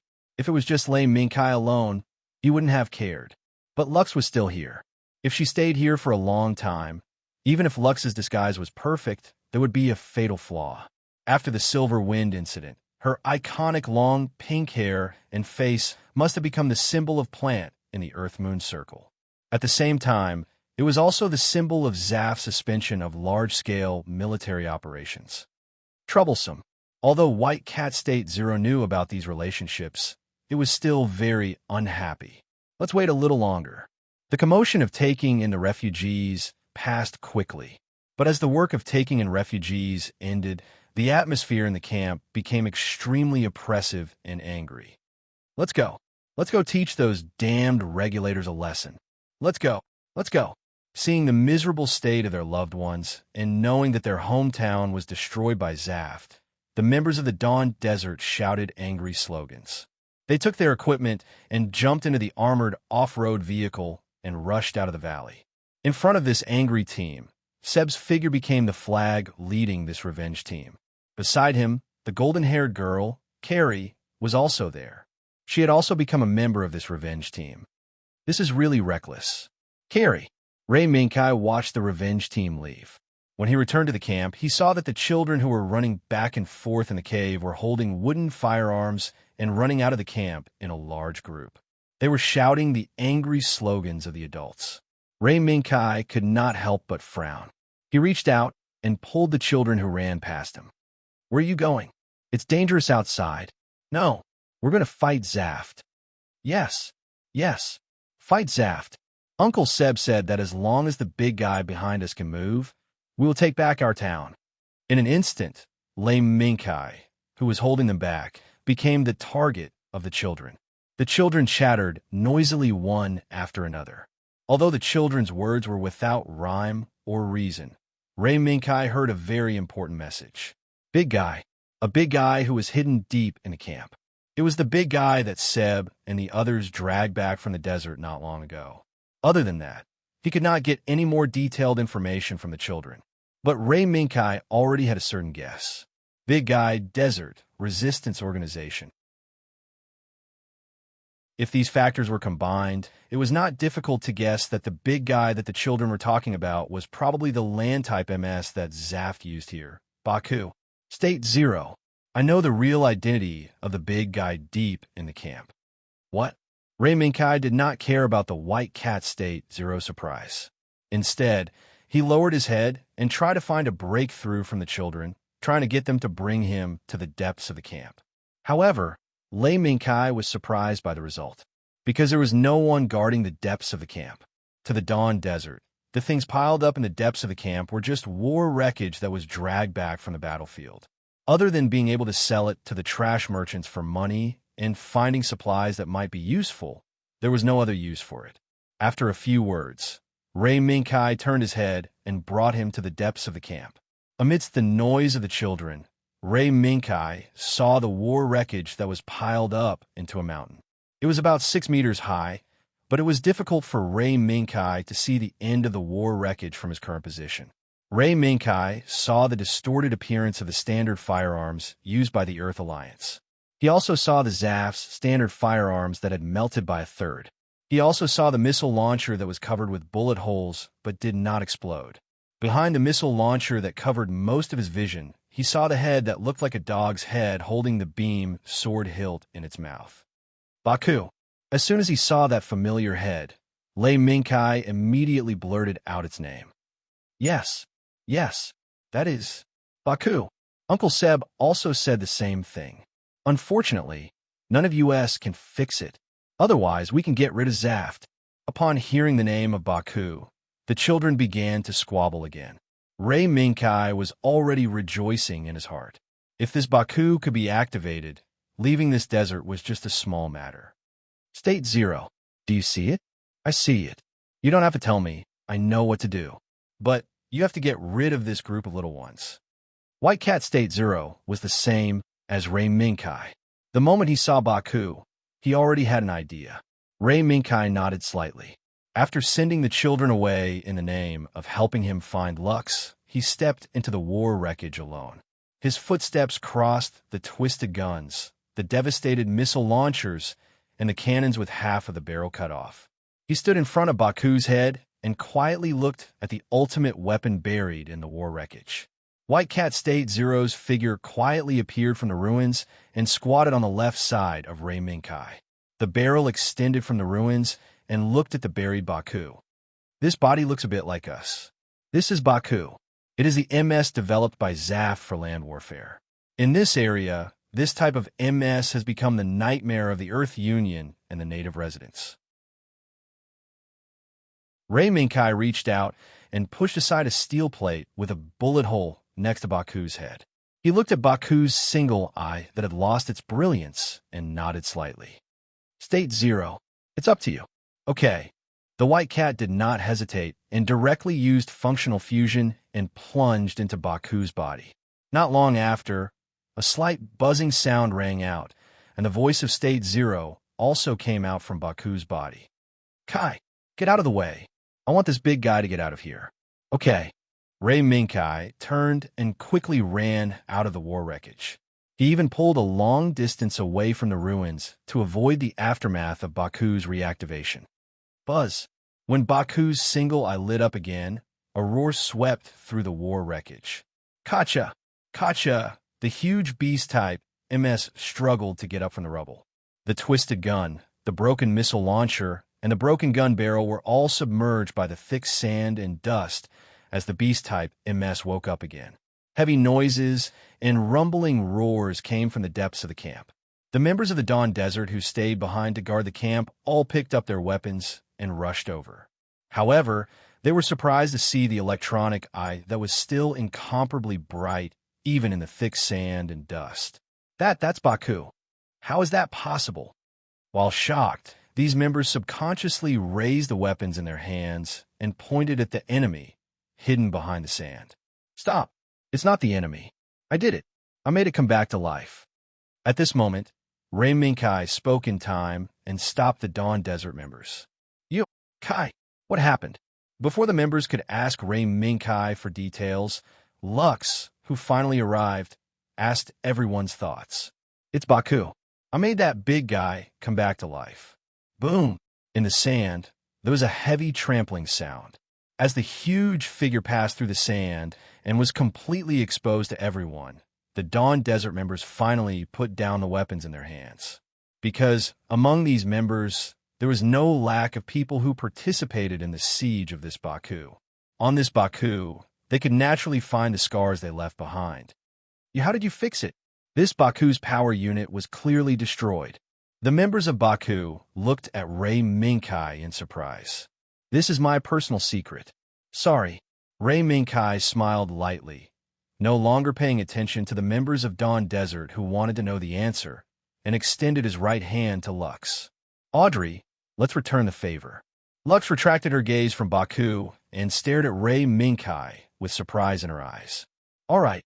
The desert late at night was silent and cold. In this exceptionally quiet desert that was far away from the hustle and bustle of the world, there was an unusual noise. Boom! Boom! Streaks of fire rushed out from the back of the sand dune and flew towards the huge beast-type MS that was traversing the sand dune. However, due to the flexible maneuverability of the beast-type MS, it was futile as it crashed into the sand dune on the other side of the sand dune, causing sand and dust to fill the air. Martin, be careful on your right. There are two little mice there. You've been bitten by them. The voice of the man known as the Desert Tiger sounded in the communication channel. Understood. As the adjutant of the Desert Tiger, Martin would not allow himself to be unfortunately shot down by the Dawn Desert under the personal leadership of the Desert Tiger. Boom! Boom! Boom! Missiles were constantly launched from the back of the Baku driven by Martin. Under the radar's lock, they rushed down like a meteor shower toward the sand dune on the right, and in an instant, the sand dune exploded into sand and dust all over the sky. Did it succeed? Martin, dodge! Enemy! There's a new enemy. When the voice of the Desert Tiger sounded again, it was actually anxious. Under the moonlight, a black shadow flew up from the sand dune, like an eagle hunting a rabbit, and pounced on the Baku that Martin was driving. Boom! The huge impact sent Martin and Baku, who were unable to react in time, flying and fiercely smashing a sand dune in the distance into a large pit. The cold night wind blew past, and amidst the sand and dust that was gradually splashed by the night wind, a scarred but extremely familiar figure stood between Zaft and the Dawn Desert. That is Baku.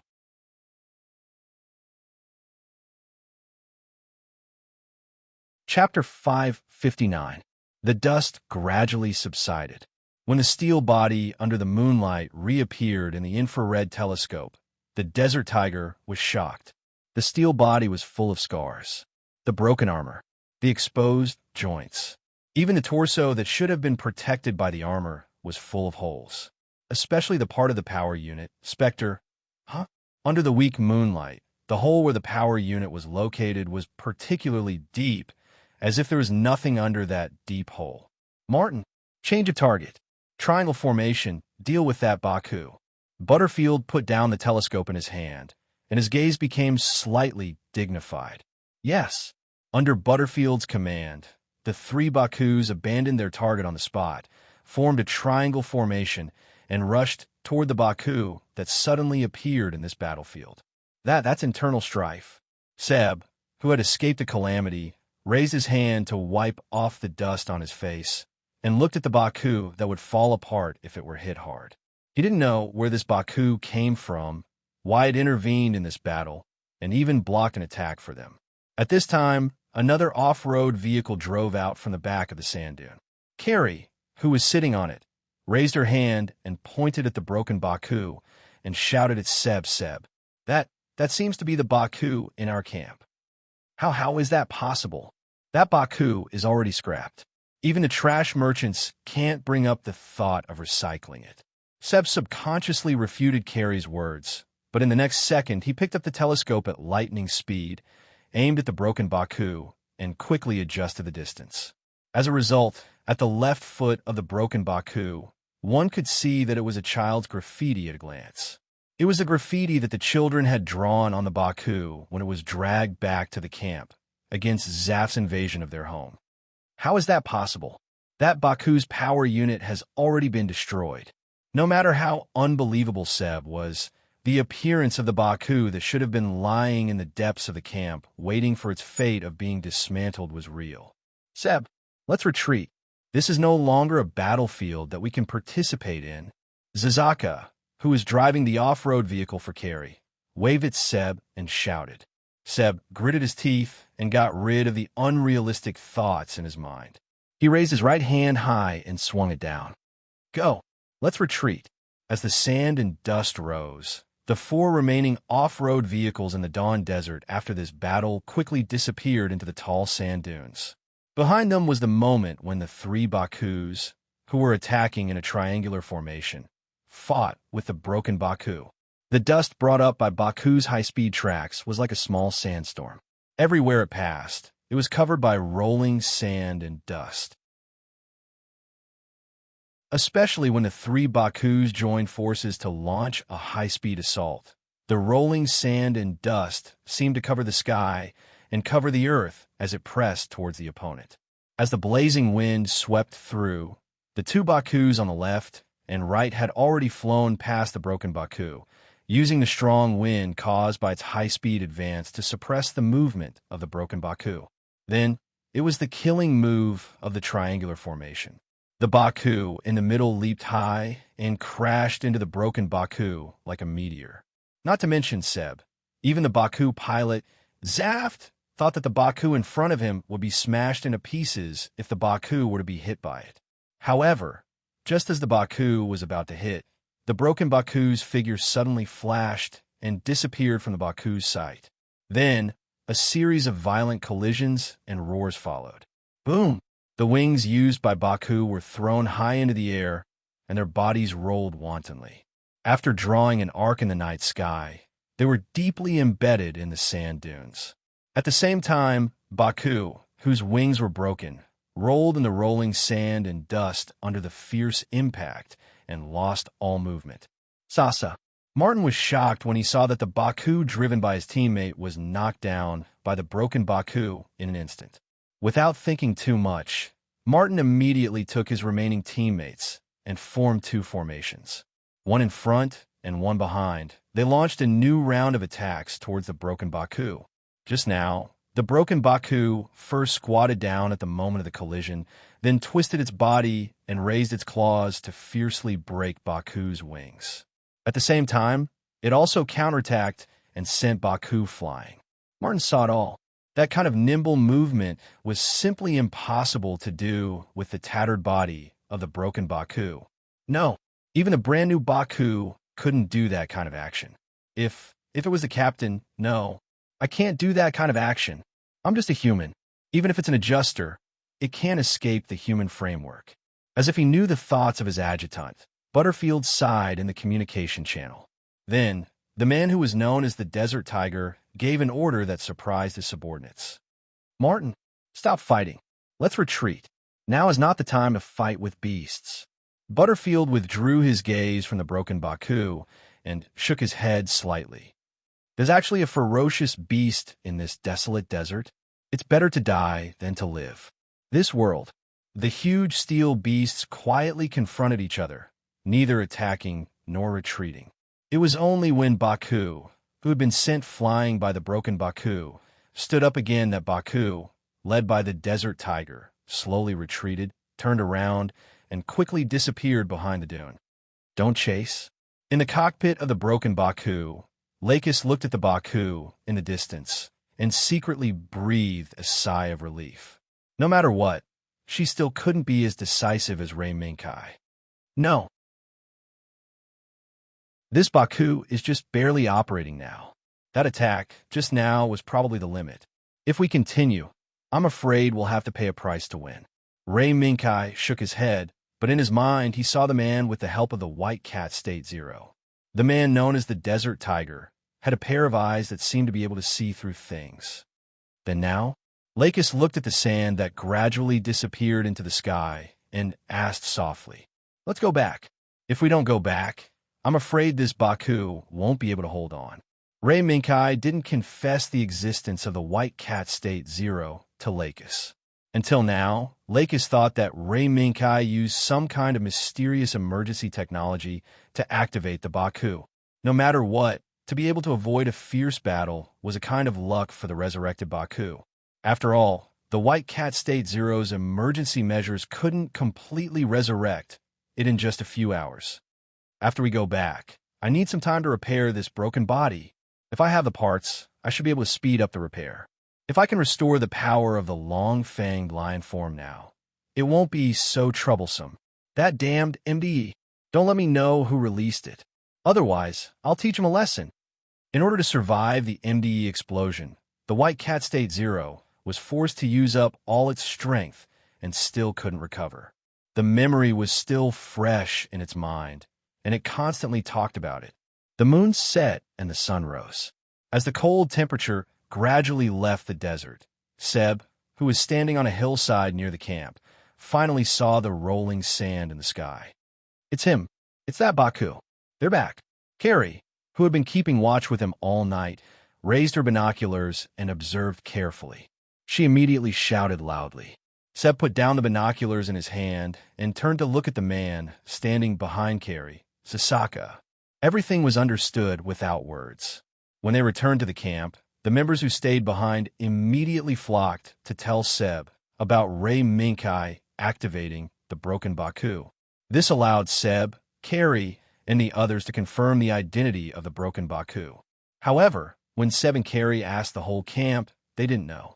At most, they found out from the mouths of the group of children that it was the children who brought Ray Minkai to the back of the camp to activate the Baku. "Zasaka, what do you think?" To put it nicely, Dawn Desert was an armed organization that fought against Zaf's invasion. To put it bluntly, it was a group of unintelligent scattered soldiers who were only equipped with anti-armor missiles, rocket launchers, and semi-automatic rifles. Now, ask that man what he thinks. If let Ashar take care of the expenses. Zasaka's attitude undoubtedly meant that he agreed with Seb's idea. "And I got it. I'll ask Sir Ray Minkai." During the conversation, the high-speed Baku had already returned to the entrance of the camp. Amidst the cheers of the crowd, it slowly drove back into the depths of the camp and into the ruins of the war. What welcomed Ray Minkai and Lakis was a group of children. Among these children, a little girl attracted Lakis's attention. "Sister Audrey, this is for you. Thank you for bringing all my brothers back." The little girl's pure smile and the flowers in her dirty little hands made Lakis stare blankly. She immediately squatted in front of the little girl and gently took the flowers, then hugged the little girl in her arms.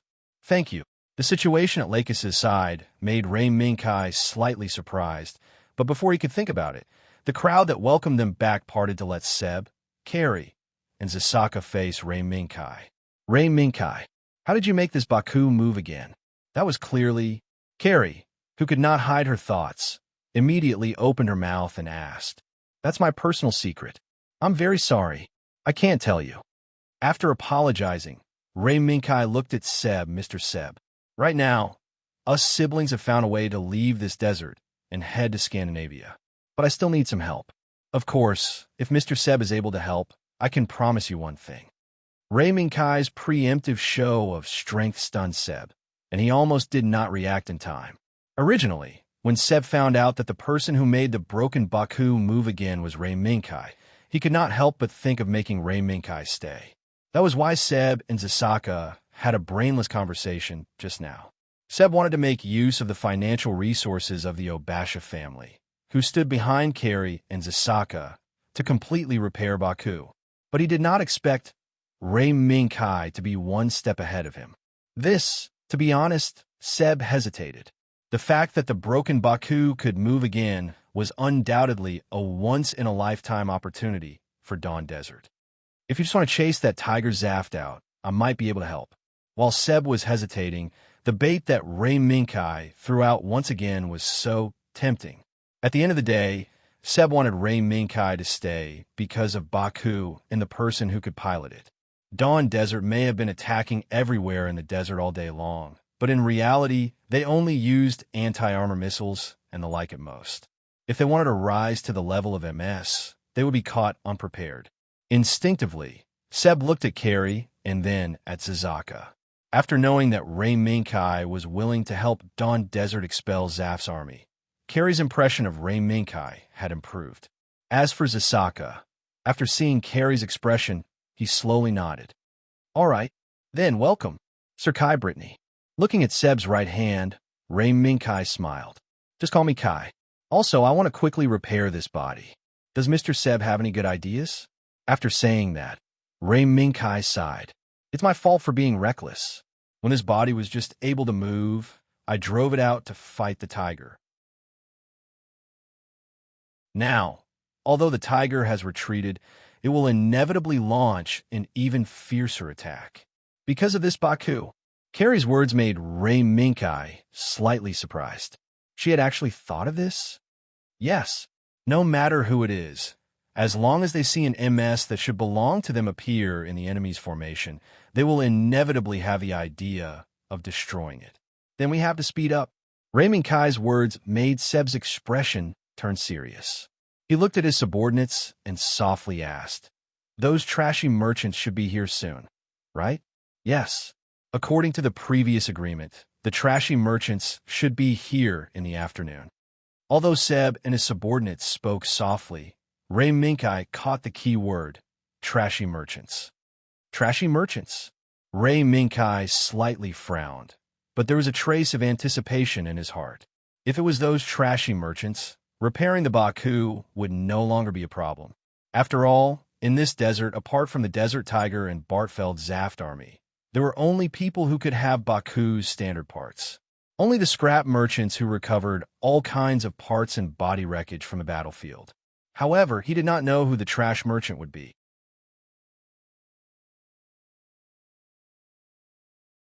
Chapter 560. Baba, what the hell is this place? Law, what the hell are you doing here? One of the members of the recycling house, Yamabushi, was very dissatisfied with Law's insistence on coming to this desert. Of course, it's work. Law raised his hand and patted his partner's quantum computer, then jumped out of the off-road vehicle. Looking at the big men who greeted him and greeted Law, Yamabushi pouted his small mouth, but there was nothing he could do. But this small mood suddenly disappeared when he followed the big men to the depths of the valley, the camp of the resistance group Dawn Desert, which was tit for tat with Zaft. That's Baku. As a member of the recycling house, Yamabushi was naturally familiar with the MS that was currently active in the major battlefields. As long as he saw the unique beast-shaped body and the huge single eye, Yamabushi recognized the origin of the body lying quietly in the ruins. "Can this move?" Law, who was also interested in Baku, asked the person who brought him here. "Yes, but it needs some repair." However, the person who answered Law was not the one who led the way, but a young man. As soon as he appeared, Law frowned. It was an intuition. It was a kind of intuition that was innate since the birth of human beings. Beast! At first glance, Law had the illusion of seeing a beast for a moment. "I'm Kai Britannia. I'm the pilot of this Baku. The reason why I asked you to come today is to ask you to fix Baku." The person who came was Ray Minkai. In the moment of Law's astonishment, he took the initiative to extend his hand, show his friendliness, and said the purpose of asking Seb to invite him. "Repair can be fixed in this state?" The exclamation in Yamabushi pulled Law back to reality from his astonishment. Law, who had returned to his senses, looked up at Baku. In less than a few minutes, Law had a certain idea in his mind. "Mr. Britannia, I don't think this Baku can be repaired, not to mention the damage to the joints and other vital parts. Just the problem of the power unit alone is enough to determine that this Baku can no longer be started." Speaking of his thoughts, Law couldn't help but have a question in his heart. Not long ago, the invitation sent to Law by Dawn Desert clearly stated that there was a scrapped Baku waiting to be recycled. However, Law, who was attracted by this scrapped Baku, found that after coming to the scene, a Chung Yaojin came out and claimed to repair Baku. You have a good eye, as expected of the number one figure in the recycling house. Law's vision is not wrong, and Ray Minkai will not be stingy with his praise. However, if you only look at this scrapped Baku according to the common sense of the world, even Law, who claims to have the best dogshit luck in the universe, will inevitably capsize.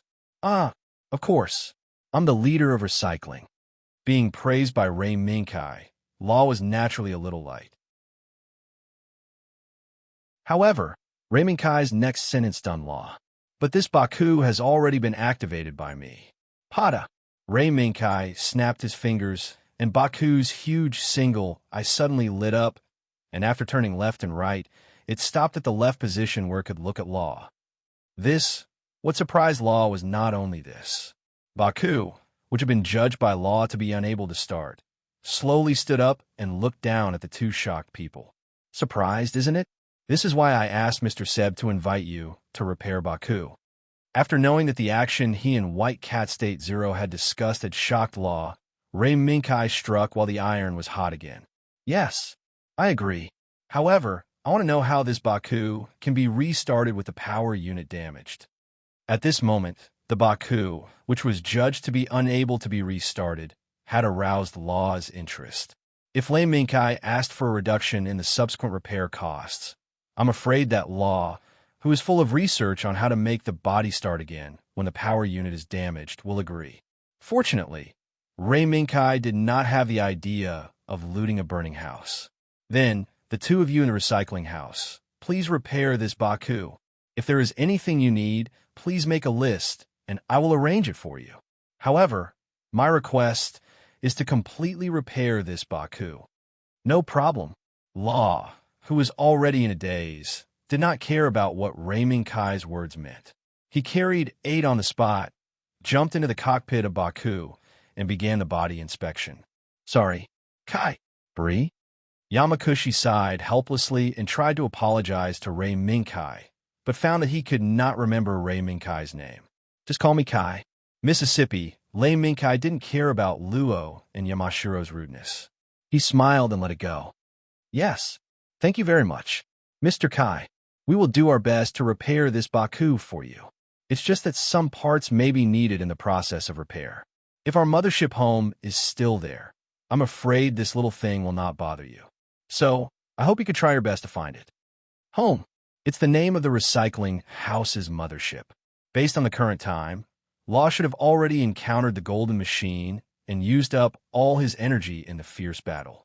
When he helplessly fell into the atmosphere, his friends in the recycling house used the mothership home as a shield for the heresy, allowing the heresy to escape the fate of being burned up by the atmosphere.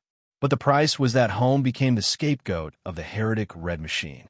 I see. As long as you and Mr. Law make a list of the parts you need, I will immediately find a way to buy them. According to the information provided by Yamakushi, Ray Minkai, who had already calculated the trajectory of their previous actions, readily agreed. After all, even if Law had the help of 8, it would be difficult to find the secret of how to restart the body from Baku when the power unit was damaged. No matter how heaven-defying Law's MS development and transformation technology was, it was hard to imagine that the secret of restarting was on a little white cat. Even so, Law and Yamakushi's speed was still very fast.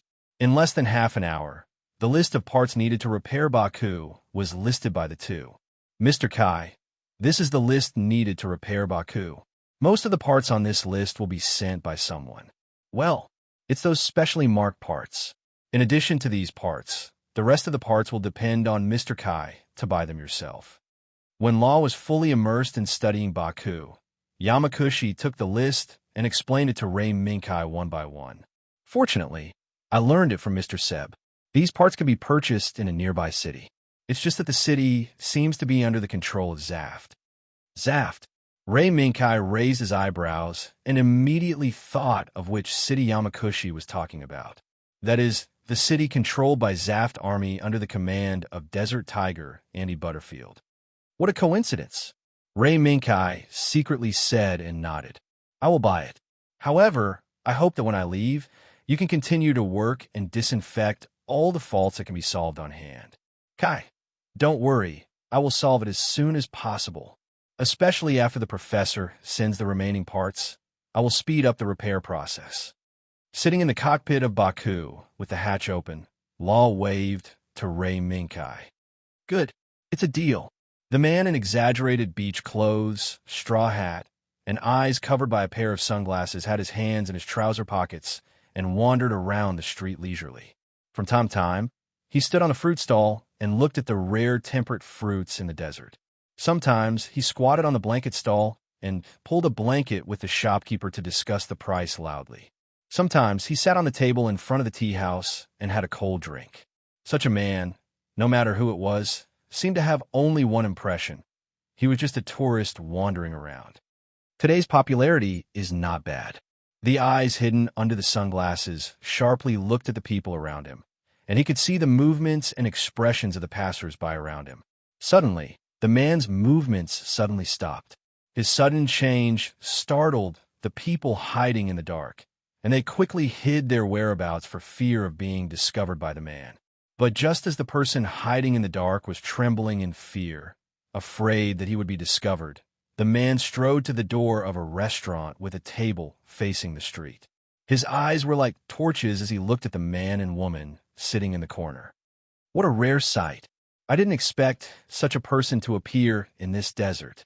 The man's gaze moved slightly, and after looking at the dark place, he strode to the front of the table again and took the initiative to greet. Good afternoon. I wonder if I can have lunch with the two of you. This was an abrupt and reckless action that did not even care about the feelings of others. However, the young man and the couple did not care. Instead, he nodded calmly. Sure. Then, after agreeing to the man's request, the young man stretched out his right hand towards the girl sitting opposite him. Come over here. Audrey, make room for this gentleman. All right. Such reckless behavior not only did not make the couple feel annoyed or even disgusted, but the other party also generously gave up their seats. The man couldn't help but raise his eyebrows at such magnanimity. It seems that I was reckless. I'm very sorry. No, it's nothing. The young man smiled and said pointedly, That's right. It's just that there seem to be some blind people behind you. Boom! Just as the young man finished speaking, a roar suddenly sounded on the nearby roof. Audrey, get down. In the blink of an eye, the young man kicked the table in front of him toward the incoming flame. Boom! The moment the table collided with the fire, a violent explosion engulfed the entire street. TSK. This bunch of lunatics. Everyone, don't leave a single one alive. The man quickly flipped over the nearby table, and while hiding behind the table, he took out his walkie-talkie and loudly gave the order to attack. The next second, he saw the man and woman opposite him who had flipped over the table and used it as cover. Sorry, I'll drag you into this. I'm Andy Baltfield. When this matter is over, I'll send you an apology gift. No, let's not talk about this first. Let's deal with the matter at hand first. The young man was none other than Ray Minkai. The young girl by his side was Lux, who had Audrey's face. Originally, Ray Minkai did not want to bring Lux to this street. However, when Lux guessed that Ray Minkai's next move might involve him coming into contact with the Zaf military leader who controlled this area, Lux insisted on moving together with Ray Minkai. For this reason, Ray Minkai had no choice but to let the White Cat State Zero provide protection for Lux again. This also caused the White Cat State Zero to once again mutter in Ray Minkai's mind for a while. As Ray Minkai's gaze wandered, he discovered that not far to his right, a handgun was lying there quietly. Stay here. Audrey. Okay. Lux obediently listened to Ray Minkai's arrangement, hid behind cover, and waited for the battle to end. Baltfield, cover me. As Raymond Kai's voice rang out, Baltfield immediately raised his hand and fired all the ammunition in his submachine gun at the roof of the building in front of him. Ta-ta-ta! Amidst the intense gunfire, Ray Minkai swept through the rain of bullets with a few ups and downs. He picked up the handgun on the ground with a beautiful sideways roll. The moment he raised the gun, he pulled the trigger repeatedly without even looking, taking down the attackers who attempted to launch another attack, while Baltfield was out of ammunition. Bang! Bang! Bang! 5 consecutive shots in one breath, without missing a target. Blood blossomed one after another. What a powerful shot! Baltfield, who had just replaced a new magazine for his submachine gun, was astonished as he looked at Lei Minkai, who had completed the action of replacing the magazine in one go, smoothly and smoothly. Suddenly, Ray Minkai turned around and pointed the gun at Baltfield. Not good. Bang! Baltfield's survival instinct drove him to avoid Ray Minkai's shooting line, but Ray Minkai had already pulled the trigger. As the gunshot rang out, the muffled sound of a heavy object falling to the ground followed. However, the one who fell wasn't Baltfield. Instead, it was a sneak attacker that Baltfield had never discovered. As Ray Minkai dealt with 6 attackers in one breath, the ambush came to an end. Or rather, the battle where Baltfield acted as bait to lure the snake out of its hole had ended. Thank you very much for your assistance. I'm Andy Baltfield. May I know who the two of you are? Kai Britannia, Audrey Britannia. For some reason, Baltfield suddenly felt that the girl who called herself Audrey Britannia was looking at him with a gaze that seemed to be examining someone.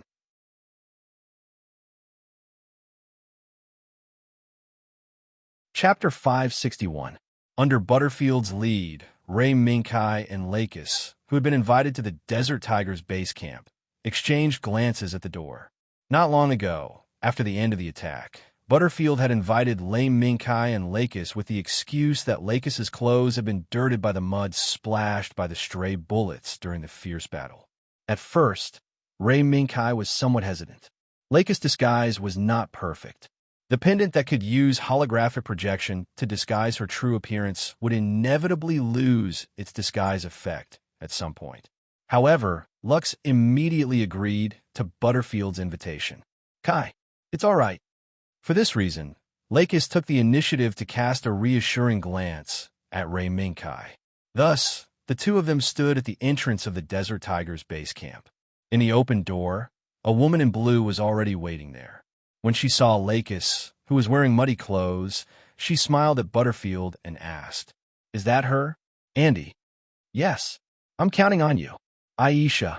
Butterfield nodded. After exhorting the woman named Aisha, he patted Ray Minkai's shoulder. "All right, madam, go over there.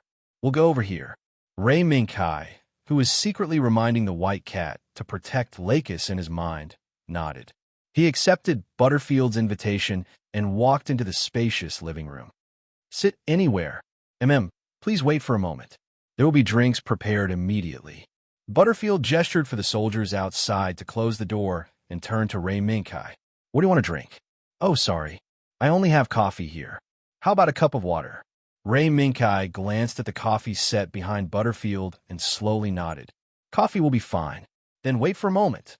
Butterfield straightforwardly agreed. He then turned around and concentrated on dealing with the coffee. He didn't care if Lei Minkai would suddenly attack. Of course, in Butterfield's knowledge, this was something that was absolutely impossible to happen. Ray Minkai retracted his gaze and looked around the living room again. His gaze fell on the stone placed above the fireplace. To be precise, this was a replica of the fossil brought back by George, the world's first regulator, from Jupiter, Evidence 01. You're also interested in fossils? Not long after, Butterfield, who had brewed the coffee, smelled the aroma of the coffee with satisfaction and turned to Ray Minkai to promote his craft. However, he saw Ray Minkai looking at the replica. A little. Evidence 01. This is the replica of the Jupiter whale fossil? Ray Minkai nodded slightly and reached out to take the coffee for Butterfield. Yes. The real Evidence 01 is not with me. It is placed in the council. At the end of the day, this thing is just a relatively rare item for ordinary people. Butterfield raised his hand to signal Ray Ming-kai to sit down. He sat on the sofa and slowly drank the cup of coffee while relaxing his body. Rare item? That's true. Ray Ming-kai did not express any objection to Butterfield's statement.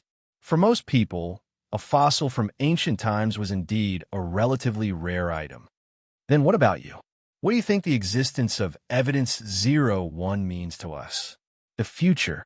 Lei Ming-kai's reply caused Butterfield to be slightly surprised, but he soon laughed out loud. Interesting.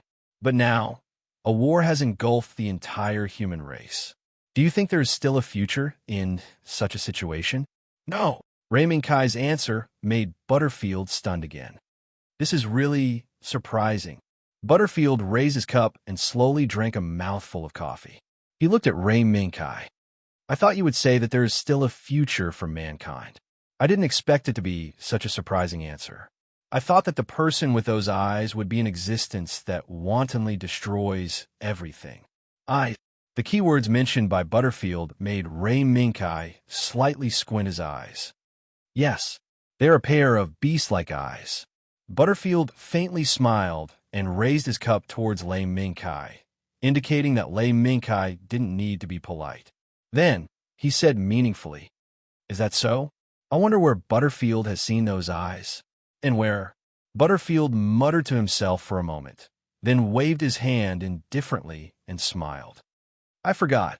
However, I believe there will be a chance to reunite with those eyes." "That's really exciting." Ray Ming-kai and Butterfield looked at each other and smiled, as if everything was understood without words. "It's just that I really admire Sir Kai. You brought your sister across this desert alone. Are you not afraid of being involved in the war between Zaft and Earth?" Butterfield's tone changed as he began to probe Lei Ming-kai once again. "There are some things that must be done. My sister and I returned to Earth from a colonial satellite." "Colonial satellite?" Butterfield raised his eyebrows and seemed to have guessed where Ray Ming-kai's colonial satellite was referring to. "I really can't stand it. I really can't stand it. I didn't expect to run to Earth and be related to that gloomy guy." "Gloomy guy?" When Lei Ming-kai heard Balefeld's words, he seemed to have connected the dots with the person he was talking about. "Yes, gloomy guy. Sir Kai, you and your sister should have returned from Heliopolis, right? If that's the case, then everything can be explained." "Oh, that's right. It was from Heliopolis that we came. Unfortunately, when we took the shuttle to return to Earth, Heliopolis was destroyed by the war." "Yes, unfortunately, in that war, our Zaft's Law Lu Kreutzer was also among them." Ray Ming-kai was very surprised. He didn't expect the Desert Tiger to reveal the real culprit behind the destruction of Heliopolis so easily. "Are you surprised?" For Zaft and Earth, the truth of the destruction of Heliopolis is not important. What both sides care about is the things inside Heliopolis.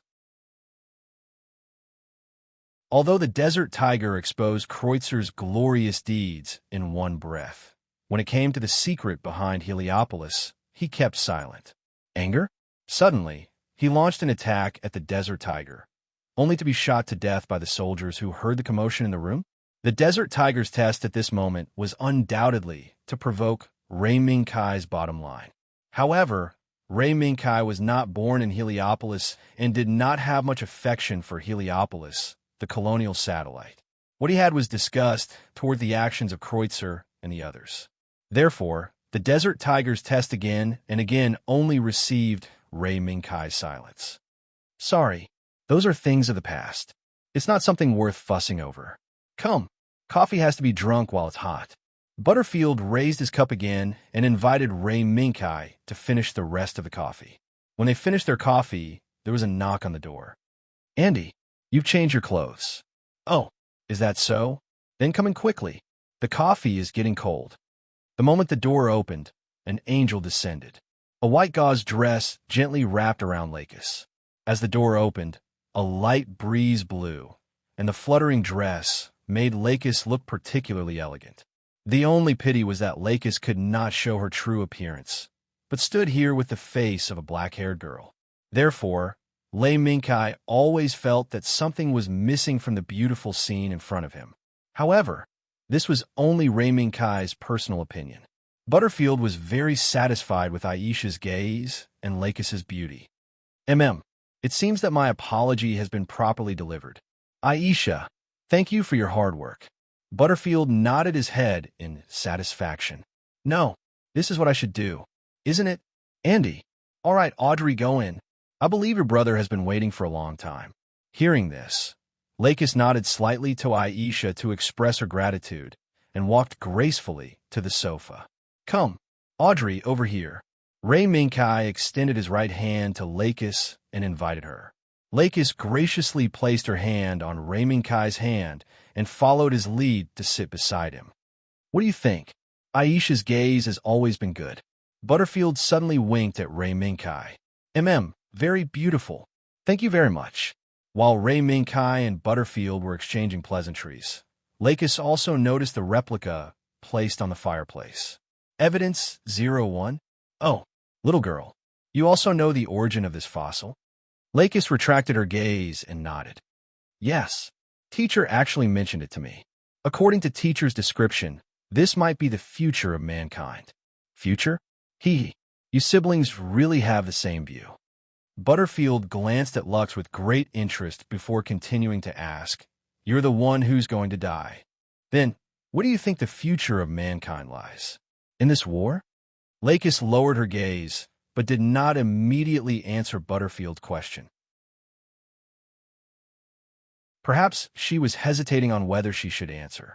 Or perhaps she was worried that if she answered this question, her identity would be exposed, resulting in unimaginable consequences. Now, she was no longer Lakis Klein, but an ordinary girl who had returned to her hometown, Audrey Britannia. Just say it. Audrey, there's no problem here. At this moment, Rei Mingkai patted Lakis' right hand, indicating that she did not need to worry.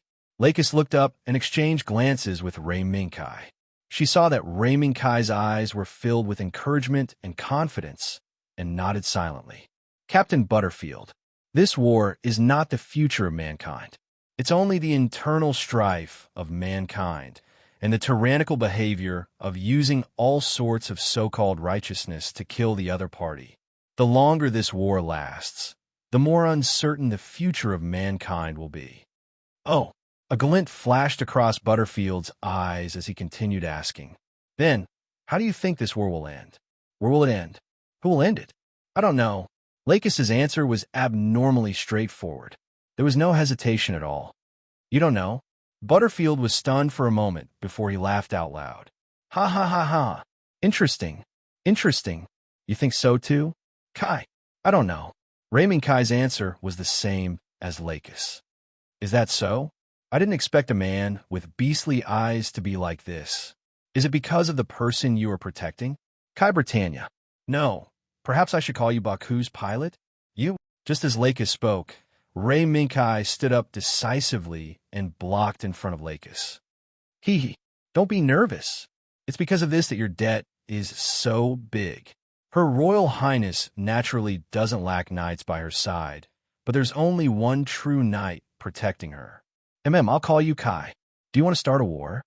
Rei Mingkai's gaze gradually became cold and stern. His entire body tensed up as he entered battle mode. As long as there was a situation, Rei Mingkai would attack violently, and the White Cat State Zero would protect Lakis. No. I don't have any ill intentions now. I just want to see the truth. All right, it's time for the pleasant chat to end. Kai, Audrey, you can go back. Butterfield spread out his hands to show that he didn't have any ill intentions. Then he said, Oh, right. The parts you want are already on the car in front of the gate. Take it as my thank you gift. We'll meet again. The conflict ended just as it was about to erupt. However, looking at the distant tire tracks, Butterfield, who was standing by the window, was silent. Andy, what are you thinking about? Aisha, the Desert Tiger's partner, came behind him and asked softly. Aisha, what do you think? That girl called Audrey. She doesn't look like a girl from an ordinary family. Moreover, after changing into that white dress, I feel that she seems to be very comfortable with this kind of outfit. Also, Her hair seems to have a fake feeling. Fake. Butterfield's gaze froze as he couldn't help but murmur, "Is that so?" The numerous parts were tightly wrapped in oil paper.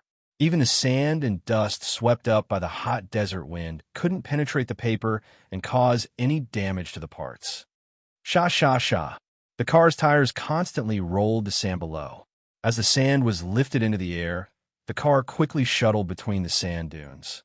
Kai, I think Captain Butterfield has already seen through our identities. Lakis, who was sitting in the front passenger seat, looked at the sun that was slowly sinking below the horizon and said softly, "Probably. The desert tiger isn't someone who can be easily fooled. However, I think he only saw through your disguise, but didn't see the truth behind the disguise." Ray Minkai turned the steering wheel and said, "Also, after the repairs in Baku are completed, we still have a battle with Captain Butterfield. At that time, the results will naturally be clear."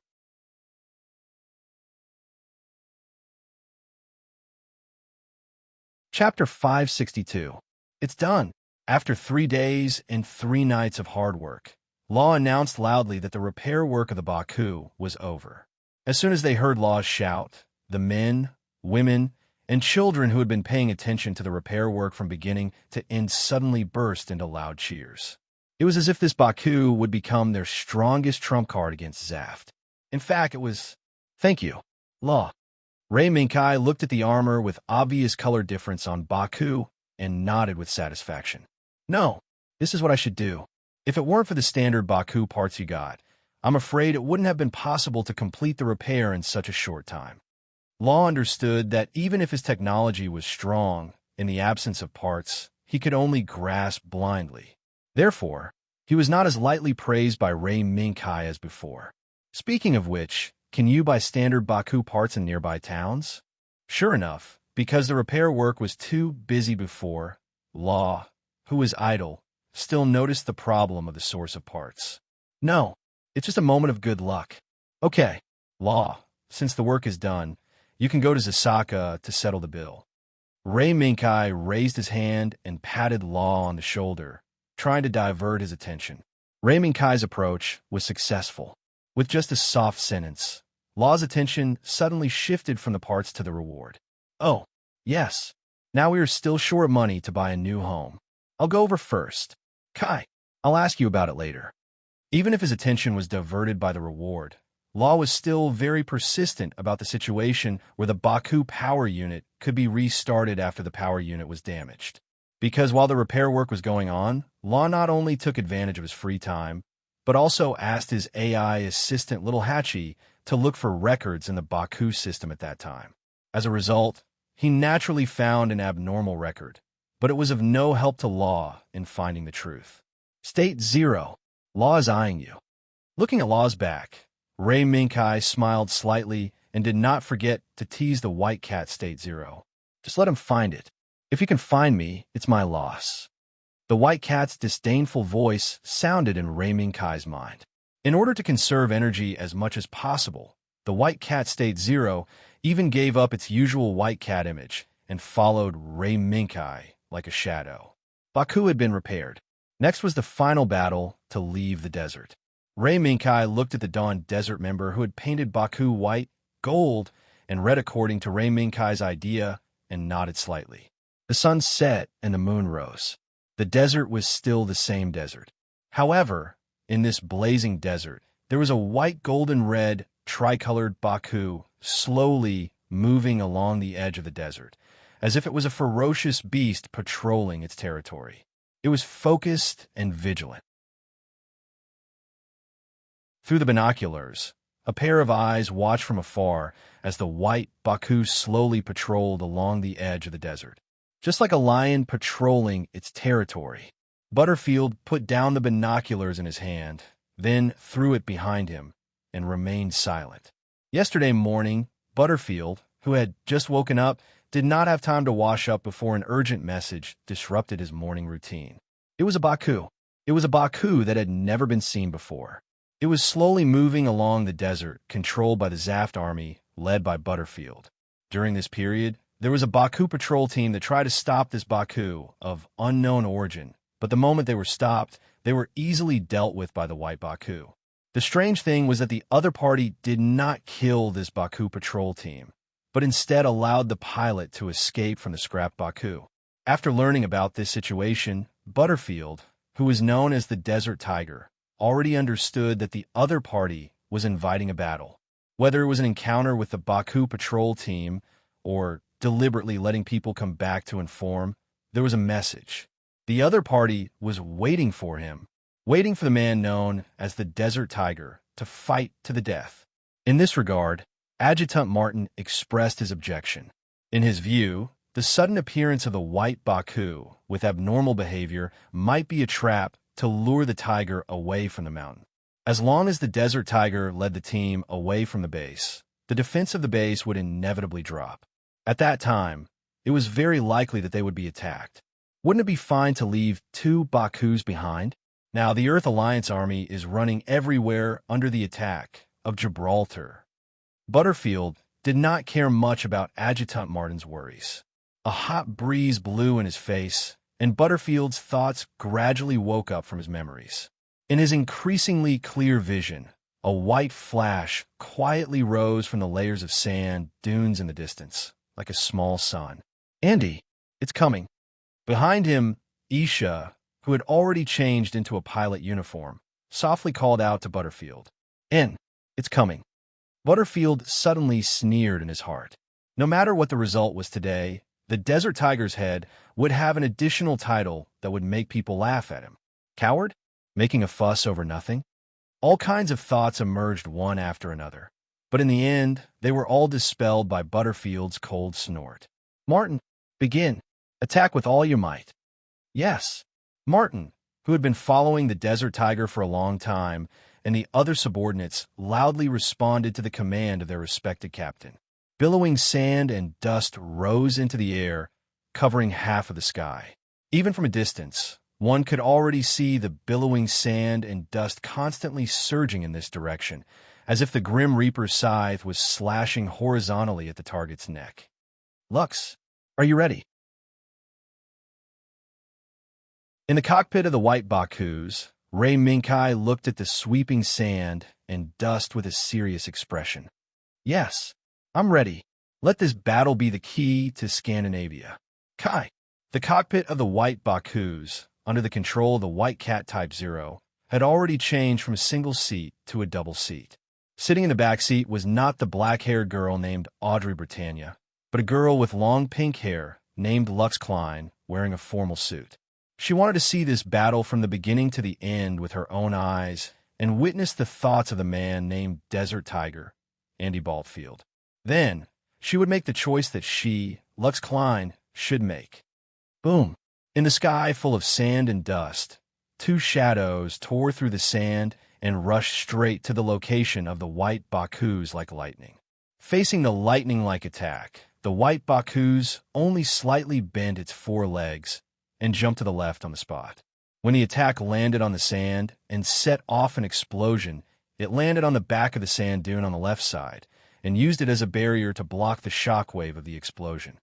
"Sit tight, Lux," as Lei Minkai loudly reminded him. The white Baku leaped up and changed from running mode to crawler mode, rushing towards the rolling sand and dust. Boom, boom, boom. Without hesitation, the moment the white Bakus launched its attack, Ray Minkai emptied all the ammunition in the missile pod on the back of the white Bakus and accelerated to a sand dune, and used it as a stepping board to rush into the billowing sand and dust. Boom, boom, boom. The missile fired by the white Bakus was the first to plunge into the sand and dust, and in the next second, it set off a violent explosion that was enough to disperse the sand and dust in the sky. In the roar of the explosion, in the shockwave that wantonly impacted the surrounding sand dunes and dust, the Bakus led by Butterfield finally revealed themselves. In the flickering flames, the white Bakus flew over the top of a Bakus like an eagle spreading its wings. A huge black shadow fell down and heavily pressed the unfortunate Bakus on the sand. "It's a missile pod. Quick, leave Bakus." Martin, who was closer to the unfortunate Bakus, shouted loudly on the spot for the pilot to quickly escape from the cockpit. Boom! The pilot's speed was very fast, but before the pilot could jump into the nearest sandpit, the explosion caused by the missile pod swept across the field. Dazzling flames, the deafening explosion suddenly became the ruler of this sand dune, dispersing most of the sand and dust that was enough to drown this sand dune on the spot, so that the Bakus could no longer use the cover of the sand and dust to surround and chase after the white Baku. Pilot inventory confirmed. Captain. Martin looked at the pilot, who struggled to get out from under the sand dune. He breathed a sigh of relief and also reported to Butterfield. Well, it seems that our opponent has already given us a show of strength. In the dispersed sand and dust, a triangular, orange-painted body with 2 beam cannons on its back looked more ferocious than the Bakus. It was on a higher sand dune and looked down at the white Bakus. Rakis. Andy Butterfield, the ride of the Desert Tiger. Lakis, be careful. Rakis was on top. The white Bakus was below. Ray Minkai's eyes became particularly solemn. This was the first time that Ray Minkai faced the ace of this world for the first time. On the other side of the sand dune that was caught in a fierce battle, the Dawn Desert led by Seb was marching toward the Desert Tiger base camp along a predetermined hidden route. This was the strategy formulated by Ray Minkai to create a diversion. However, on a deeper level, Ray Minkai had asked Luo Hashan from the recycling house to help him out. Just on guard? Law was very confused when he accepted Ray Minkai's request. Yes, as long as Zaf's MS doesn't appear, you're just watching from the side. But after Zaf's MS appears, I hope you can contain Zaf's MS. That's it. Yes, that's it.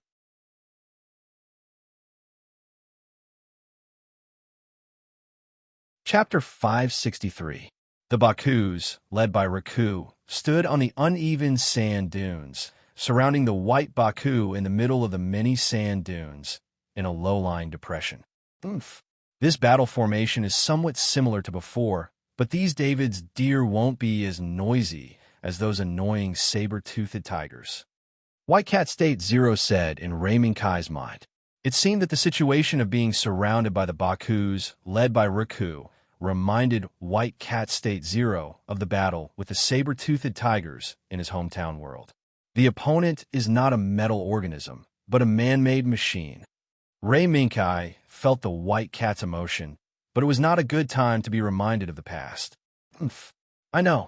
So, these are just toys made by humans to imitate the posture of beasts.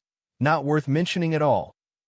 If the white Baku could roar, it must be the real roar of White Cat State Zero to vent the depression in his heart. But it was impossible to do that. So, in order to vent the depression in his heart, the white Baku's 4 limbs kicked and rushed up from the low-lying valley like an arrow, straight to the north end of the Baku's encirclement.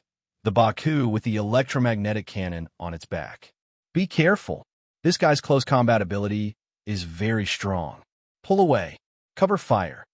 After Butterfield caught a glimpse of white Baku, he already knew that white Baku had unimaginable close combat capabilities.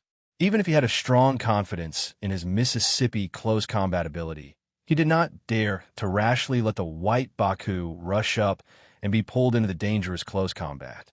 Butterfield's reminder almost instantly reminded all the Baku pilots, including Martin. In the next second, the overwhelming attack poured down on the white Baku's head in an instant. The white Baku's target was the Baku equipped with the electromagnetic cannon. For the white Baku, the threat of the electromagnetic cannon was far greater than the missile pods. After all, the missile could use the terrain and its own speed to avoid, but the electromagnetic cannon's extremely fast firing speed could restrain the white Baku's movement. If the 2 Bakus equipped with the electromagnetic cannon joined forces to block the movement path, only the overwhelming missiles would be left in the desert, wantonly rubbing against each other. Boom, boom, boom. From top to bottom, the sea of missiles that blocked the white Baku's path continued to set off bursts of explosions, blowing up the sand dunes. The sand that had just calmed down once again filled the sand dunes, wantonly obscuring the human's vision, leaving only the deafening explosion and dazzling light. Stop! Pull away! Pay attention to the surroundings. The rolling sand in front of him made Butterfield frown. Although the combined attacks of the Baku people were astonishing, in reality, they did not feel like they had hit their target at all. In fact, there were no other strange sounds amidst the rumbling explosions. What's going on? Could it be that an attack of this scale can't hit the opponent? Butterfield stomped his feet again and again. The Rocco he was piloting immediately ran along the rolling sand and dust. Sitting behind Butterfield, Isha, who was in charge of controlling the two beam cannons equipped by Rocco, already knew Butterfield's intention. Under his control, Rocco's two beam cannons quickly turned towards the direction of the cloud of dust. Then, a series of beams shot out, tearing open a hole in the cloud of dust. Isha knew that in the rolling sand, the lethality of the beam would be seriously reduced, but the shooting at this moment was not to kill the enemy, but to restrain the enemy, not to let him use the rolling sand to his heart's desire to launch an attack. Buzz! Buzz! Like a bolt of orange lightning, Riku circled around the rolling sand and dust. The rolling sand and dust was gradually suppressed, as if it would soon calm down. However, the enemy hidden in the sand would not sit still and wait for death. After seeing that Riku's beam attack was effective, the two guided missile Bakus immediately retreated and made way for the electromagnetic pulse cannon Bakus to catch up. Following Riku's attack rhythm, they continued to fire shells into the sand. Idiot! Quickly dodge. Don't stand there stupidly. His subordinate's approach was usually correct, but right now it was wrong. As soon as he discovered his subordinate's actions, Butterfield immediately scolded his subordinate loudly. However, it was already too late. Whoosh! A gust of wind rushed in. A white afterimage, caught off guard by the electromagnetic railgun Bakus, tore through the rolling sand like a storm and sent it flying. Dang! The violent collision between metal and metal set off a huge sound wave that reverberated in the ears of Butterfield, Fidel, and the others for a long time. The electromagnetic railgun Bakus that was sent flying not only rolled on the sand dunes repeatedly, but also had the railgun destroyed by the white afterimage's claw, causing the pilot to fall into a coma and the body to be paralyzed. Beast! Looking at the white Baku once again using the same trick, Butterfield, who was powerless to stop it, widened his eyes, and a low roar sounded from his throat. Whoosh!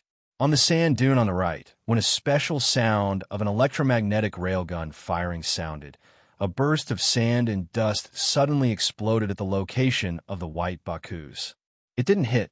Martin widened his eyes in disbelief and looked at the white Bakus that had hidden on another sand dune. It was such a good opportunity to attack just now, but it couldn't hit the enemy that was full of flaws. Martin couldn't believe what happened in front of his eyes. Don't be in a daze. The enemy is difficult to deal with. Move. Pull away. Although Isha was also surprised by the unbelievable scene just now, she knew that she couldn't be surprised by the white Baku's maneuverability. The other party's super performance had made Isha raise her spirit to 200% and fully cooperate with Butterfield's rhythm. Light beams constantly shot out from Raku's back, hitting the sand dune into an ugly, bumpy appearance, but they still couldn't touch the white Bakus.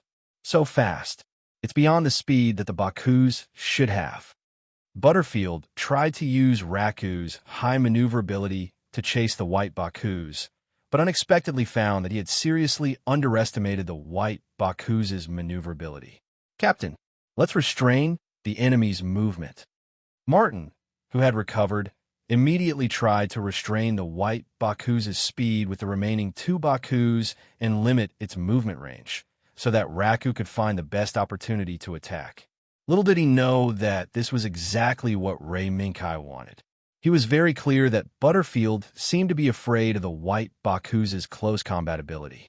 In the battle just now, Raku had been maintaining a safe distance to react to the white Baku's attack, and joined forces with the other Bakus to block the white Baku's movement. As a result, One of the electromagnetic railgun Bakus was directly knocked to the ground and could no longer participate in the battle. This change decisively forced the Desert Tiger to change its strategy and began to face the white Bakus directly. Be careful of that electromagnetic railgun Bakus. It's a little annoying.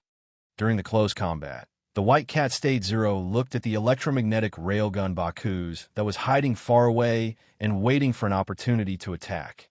Then get rid of it. Raymond Kai's answer was straightforward. White Baku was only 100 meters away from Racco. With just one jump, he would be able to leave a scar on Racco's body. However, White Baku suddenly lowered his body and changed from a charging posture to a sharp turn to the right. At the same time as the emergency brake, the sand raised by the White Bakus splashed towards Racco's face, covering a large part of the screen in front of Butterfield. Immediately after, the White Bakus took advantage of the opportunity when Racco's vision was covered by the sand and dust. Its forelimbs fiercely stomped, and with the explosive speed of the propulsion engine on its back, it instantly rushed out 100 meters away. Like a white lightning, it rushed towards the remaining electromagnetic railgun Bakus. Quick! Dodge! Launch the missile! Stop it! Quick! When Martin saw that White Baku's target was the only remaining electromagnetic cannon Baku, he immediately yelled at the top of his lungs. At the same time, he fired all the remaining ammunition in his guided missile Baku in an attempt to stop White Baku. The result could be imagined.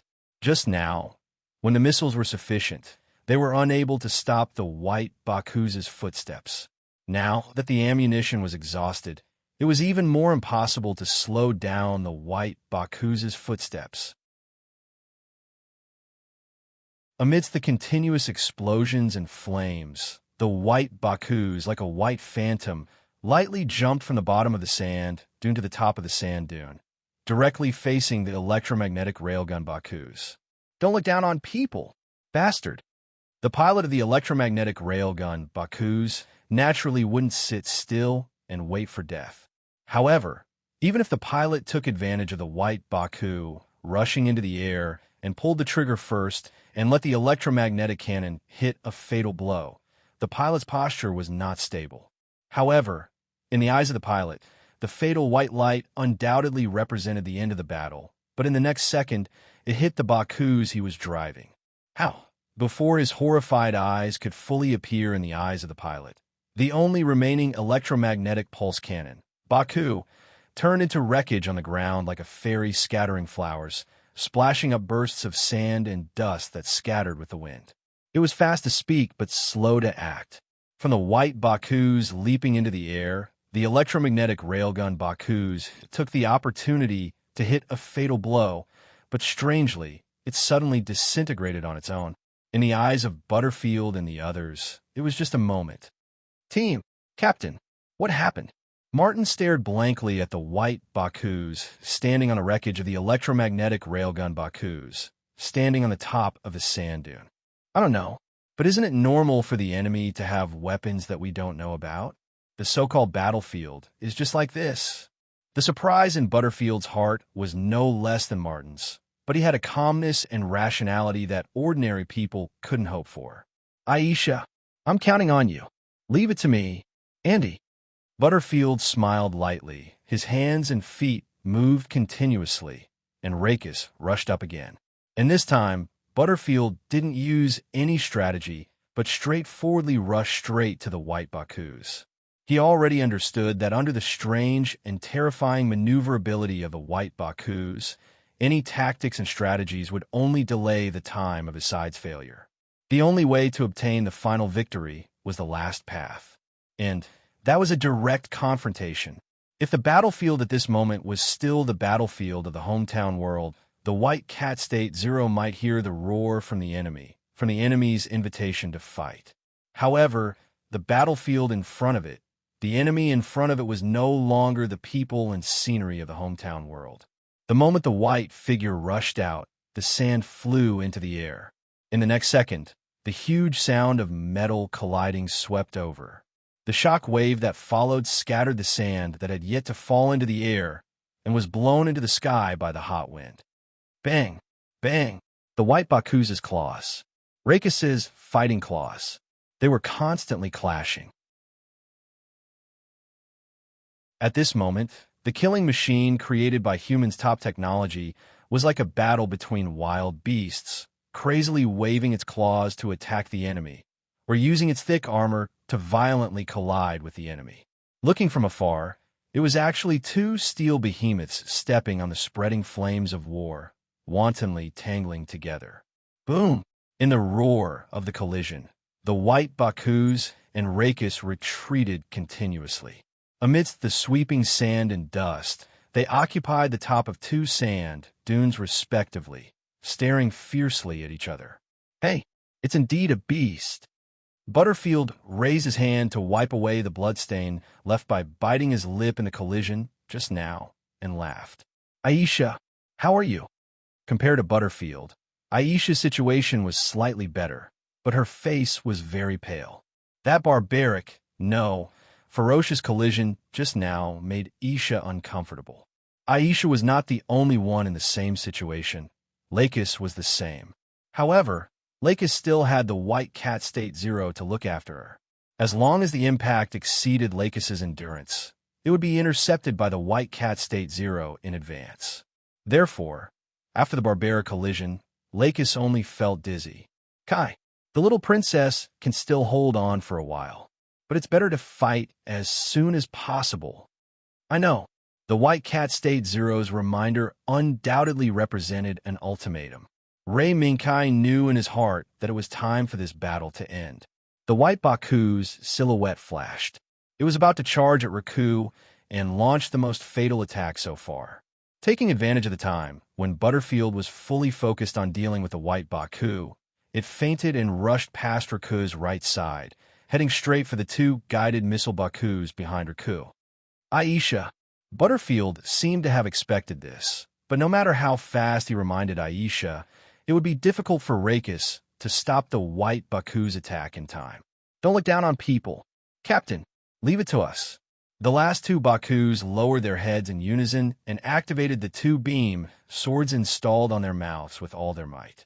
They accelerated and rushed towards the white Bakus with all their might, putting on a resolute look of either you die or I die. But at the moment when the two sides were about to come into contact, the white Baku, which maintained an extremely fast speed, suddenly jumped up and avoided the beam swords above the Baku that was being attacked from the left and right. With the momentum of Mount Tai, it crashed down heavily towards the Baku that Martin was driving. Boom!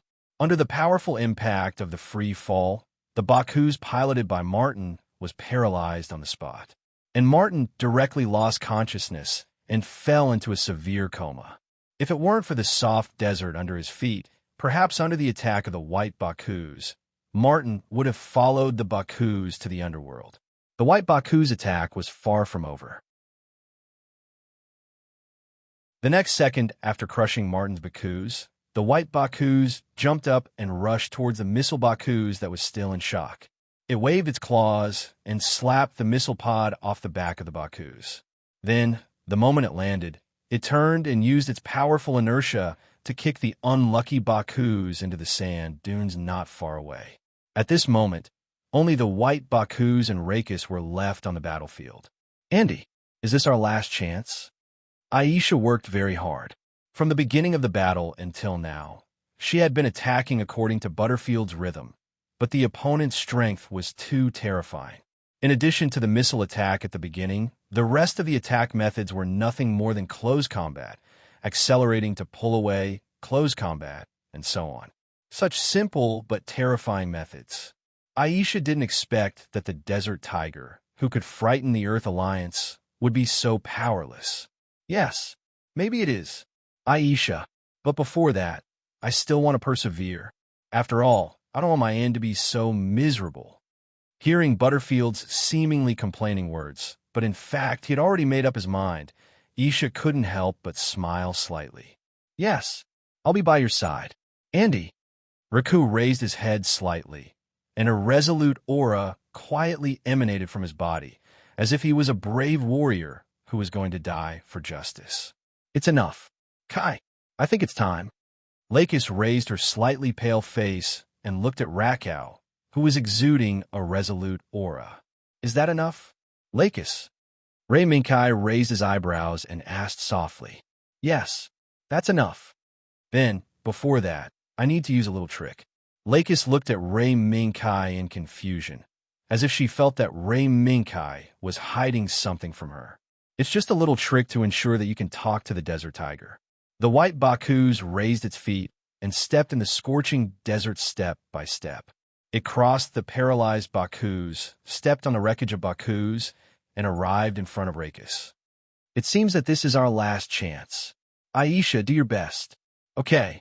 Looking at the white Bakus close at hand, Butterfield laughed at himself, but his eyes were resolute. It's enough. Stop it. Captain Butterfield, I want to talk to you. Suddenly, a familiar yet unfamiliar girl's voice came from the white Bakus.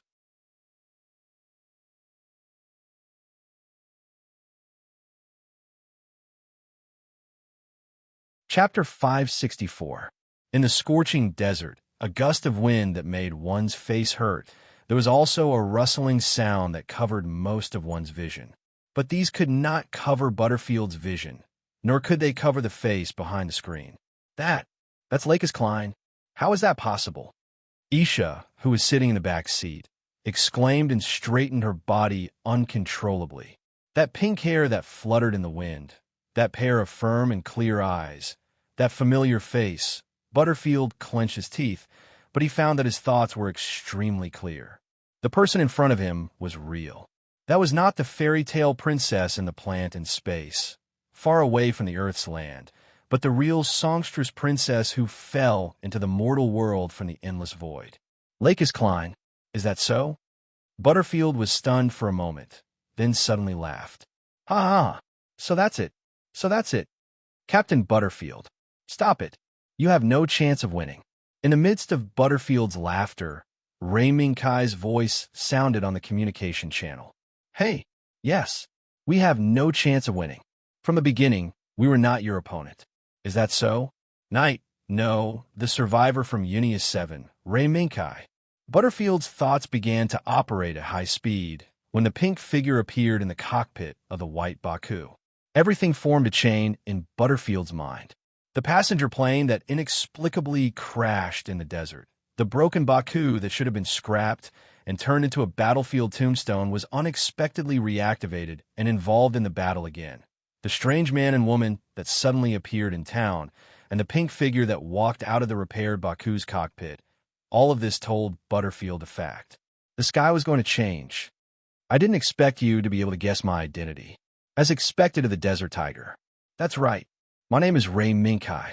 Hearing Ray Minkai confess his identity, Butterfield already had a rough idea of the situation. Aisha, go out. This battle is over. Rako's power was gradually turned off. Butterfield and Isha walked out of the cockpit and stood on the blazing desert. They looked at the girls standing in front of the white Baku across the tumbling sandstorm. The battle is over. Captain Baltfield, your subordinates are not in any danger. Ever since the Silver Wind incident, this was the first time Lux had revealed her true appearance to anyone other than Ray Minkai. Andy, was she really Lax Klein? Isn't she? Yes. Aisha, she was Lax Klein. No, to be exact, she was the real Lax Klein. As for the one from Plant, I'm afraid it's a fake. How is this possible? Nothing is impossible. Aisha, that annoying Kreutzer has been transferred back to Plant. Suddenly, just as Butterfield was about to open his mouth, a wave of movement came from a nearby sand dune.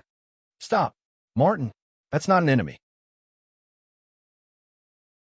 On the dune, the red-haired youth with a pale face and bloodstains on his forehead struggled to raise the gun in his hand. He stared intently at the figure standing in front of the white Baku with his eyes that were blurred by captivating red. Then he pulled the trigger. Bang! The sound of the gunshot immediately suppressed the clamor of the wind.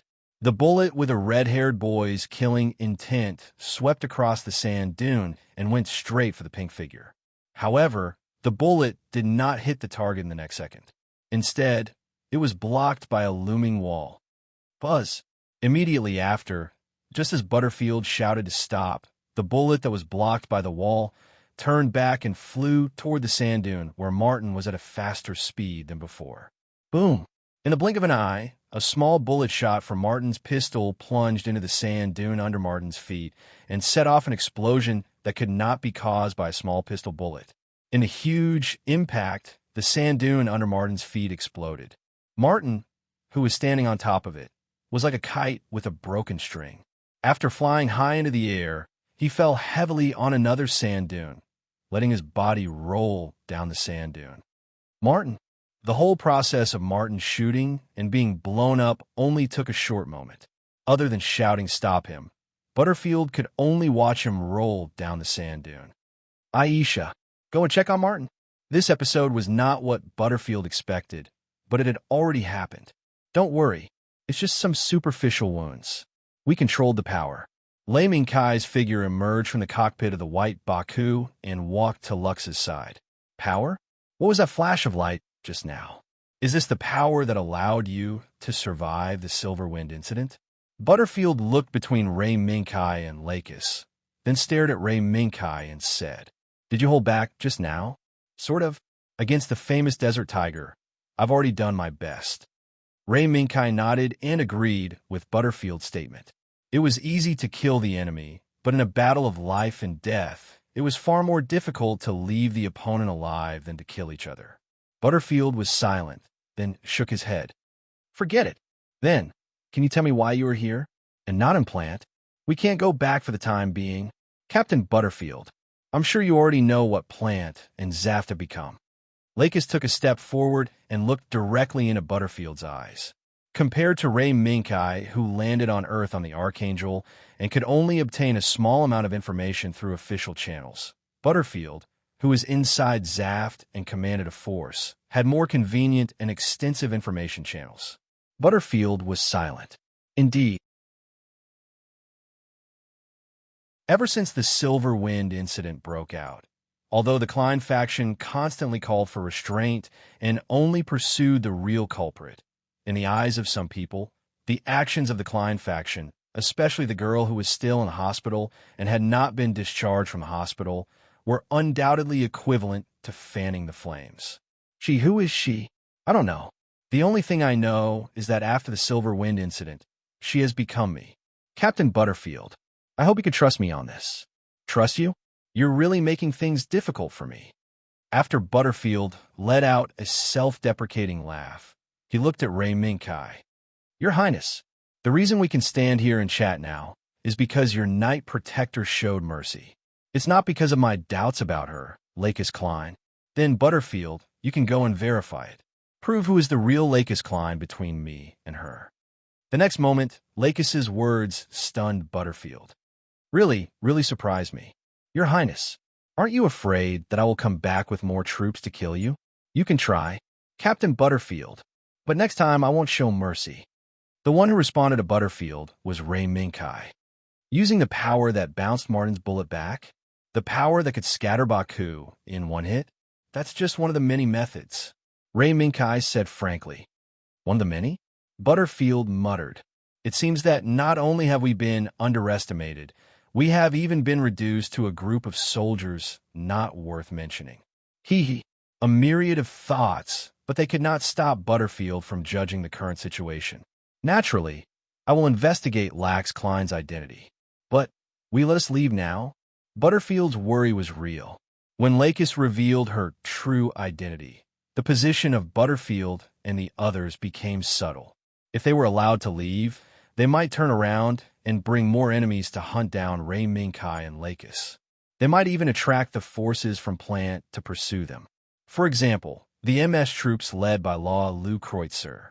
However, Lakis and Rei Mingkai had already reached a consensus on this point. Yes, we have no evil intentions. This battle is just for the sake of having a conversation with you, Captain Butterfield. For this reason, other than the damage to Baku, we did not harm your lives.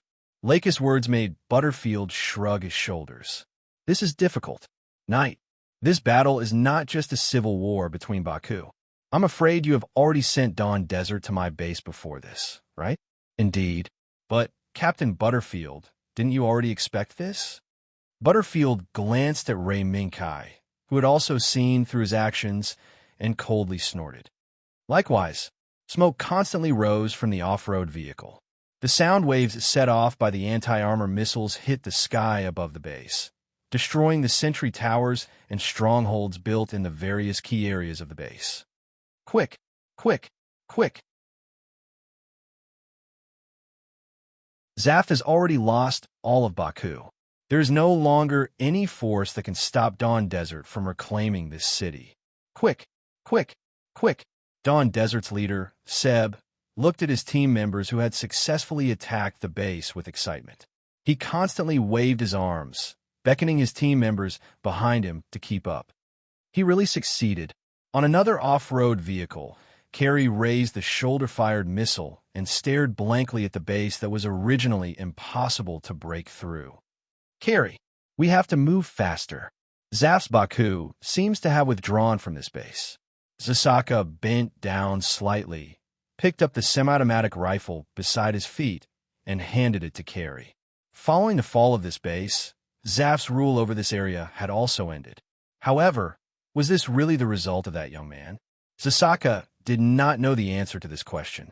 Outside the base, where smoke was rising, a red MS was quietly squatting at the bottom of the valley, waiting for its time to attack. As for its owner, he put down the binoculars in his hand with a relaxed expression. Sure enough, this is a very profitable business. Law did not expect this commission to be so easy. He just brought his red heretic Gauda here and quietly watched the end of the battle. Law, don't you think it's a bit strange? That base didn't seem to resist. Dawn Desert's group seems to have just picked up a big bargain. Is that so? Shan Shu's words made Luo frown, but he didn't care much. Forget it. Since Dawn Desert has captured Zaf's base, and Zaf's MS did not appear, then our commission is over. Let's go back. Okay. Dawn Desert, who was dazzled by the easy victory, did not find any abnormalities in the base. Even if there were some sober people who found even a trace of abnormalities, they could not express their objection in front of the huge fruits of victory. This was because the Zaft army led by Butterfield had really left this place. Andy, Martin is fine. He just fainted from the fall. The wound on his head is just a flesh wound. Aisha, who checked on Martin's condition, returned to Butterfield's side and said softly, "Yeah, I know. Send a signal to let everyone abandon unnecessary things and hide according to the original plan." After Butterfield finished speaking, he took 2 steps forward, stood in front of Ray Minkai, and extended his hand. "Thank you, Your Excellency Knight. Thank you for bringing Her Royal Highness here." Looking at Butterfield's right hand, Ray Minkai extended his hand and responded, "It's what I should do, Captain Butterfield." Butterfield smiled gently, let go of his hand, and said self-deprecatingly, "From today onwards, there is no Captain Butterfield. What we have is just Andy Baltfield who escaped from the battlefield." Immediately after, Butterfield raised his hand to stop Lux from speaking. "Your Royal Highness, which one is the real Lakis Klein? I will verify it. But I hope that before the results come out, you can see the truth of this world." Lakis moved her lips, but in the end, she just nodded silently. "I will, Captain Butterfield." Butterfield waved his hand. "I've said it. From now on, there is no Captain Butterfield." After saying that, Butterfield patted Ray Minkai's shoulder forcefully. "Young man, we'll meet again. We'll meet again." Ray Minkai and Lakis did not explain much about the Silverwind incident. With a simple exchange, the man named Desert Tiger seemed to have understood what Ray Minkai and Lakis meant. You're tuning into the Warrior Lore YouTube channel. Don't forget to subscribe and join us on this journey to catch the most captivating stories.